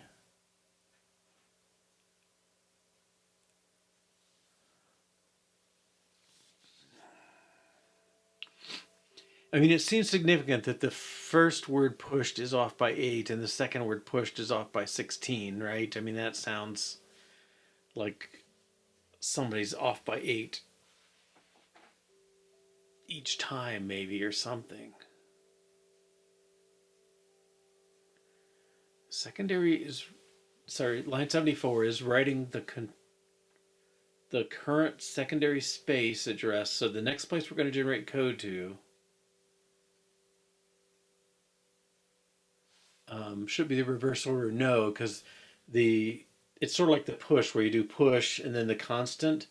We're doing jump if false and then a constant, and that constant is the address of a well, it's of an earlier secondary wherever the repeat started. Store. I don't know. Something's added. All right. Let's quickly run the debugger, and we're going to run the test and then stop at repeat or until and just see what they are looking like. Okay, so let's get the name of that method. This one.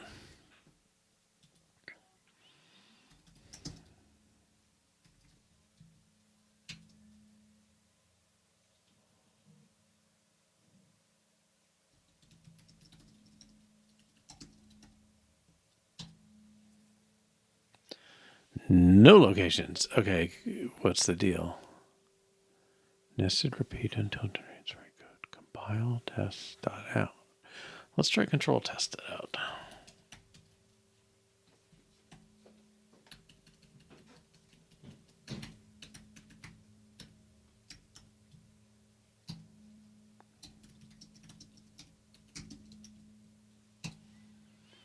Okay, so we'll run. We'll break on repeat. Break set minus b repeat. Well, that's a good one to look at. Break set minus b until. Okay, and continue. So this is the first repeat, right? All right, store x25 gets x27 plus 8. So read x27, control stack. Okay, so x25 should be the address that we're writing to in the secondary. Debug data plus 152. Well, we're running low today, but I'm hoping that's the right place to write. Okay, mem read minus c 250, and let's start at 41. Let's try 80. Okay, so 4198 is something 4190.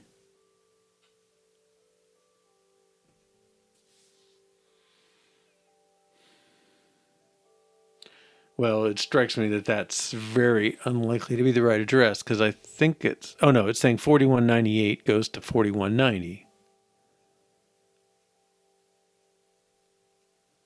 Oh wait, how's that even there? 4198 is the data we're going to write. No, is that right? Yeah, that's the number we're going to write to 4180 to 4198. We haven't written it yet. S25 is 4198. Store 4198 gets the contents of 4230, the control stack. Well, that seems, I don't know why this is here, but let's do a step. And look at this memory again.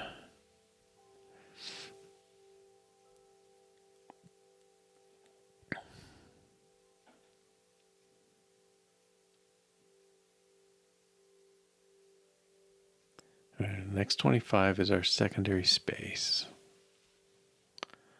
All right, well, okay. 4190. Yeah, so this is pointing here at the 1. But where's my 2 and my 3? Oh, they haven't been executed yet. Okay, I'm going to keep going 5 minutes here. We're unlikely to solve it in 5 minutes, but I think just to see the context of this thing. So I'm going to continue to the second repeat. Okay, and let's look at x25. Debug plus 160. So he's 8 bytes further along. That sounds about right. And then x27. Control stack plus 8. Okay. So we got 2 things on the stack. It was just control stack before, right? Yeah. Okay, so let's do our memread. Okay, there's my 1, there's my 2. Okay, so I wrote stuff on the control stack, but my code is getting the right stuff.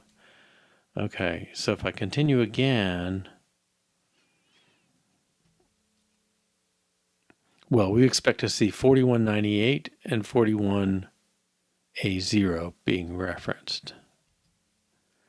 Okay, this is until. All right, we'll step, reg read x0. 4290 jump word addressed. Okay, yeah, that's fine. We'll step when we store that. Okay. And now load register x0 with the contents of x27. So x27 is presumably the stack pointer. Reg read x27. Okay. -8 because it should be back to the last one written. Okay, that seems okay. So we load that value and then we store that value at secondary space.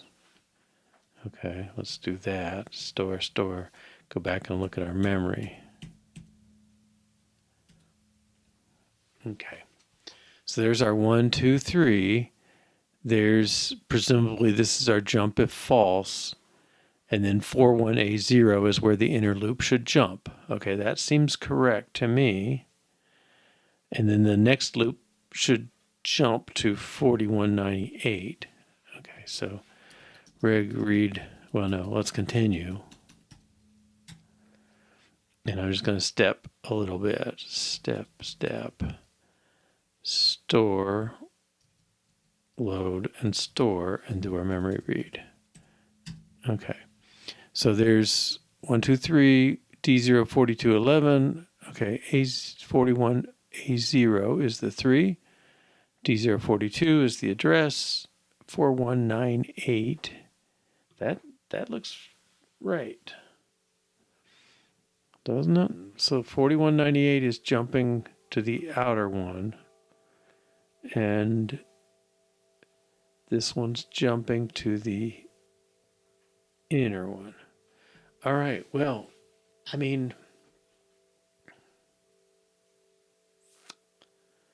we're at the end of the second until, and I think this code looks right. They seem to have the direct address of the statement we want to pick up with. So,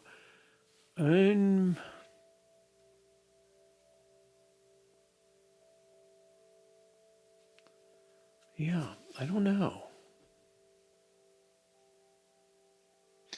But this is what I mean when I say, like, it would be nice to have something we could just point at this block of code and have it come back and say, routine 1, routine 2, routine 3, jump if false to routine 2, address whatever. and same for the other. Okay, so I think this looks correct for our generated code. So I think that excludes. I mean, assuming we're right, that excludes the code generator being the problem, and it's either the jump if false or it's the code I'm writing in 10th. So we'll pick up there tomorrow. All right. Anyway, 2 to 4:30 p.m. tomorrow, or 6 to 8:30 p.m. UTC. First one was Eastern time. I think we will continue debugging this. I mean, I'm encouraged that the code looks right, and it may just be something I'm doing in those handwritten loops in 10th. But it's suspicious. Next step will be we'll run a test in the REPL as it evaluates the jump if false and make sure everything looks right there. I mean, it looked right, and we had done some testing of it before, but we'll do that because I think it'll be about like this stepping through was. And if that doesn't work, then we'll go back to our code and hand simulate it a little better and see if we're doing the right thing. All right. Well, thanks for joining. Thanks for all your help, and take care and have a good night. See you soon. Bye bye.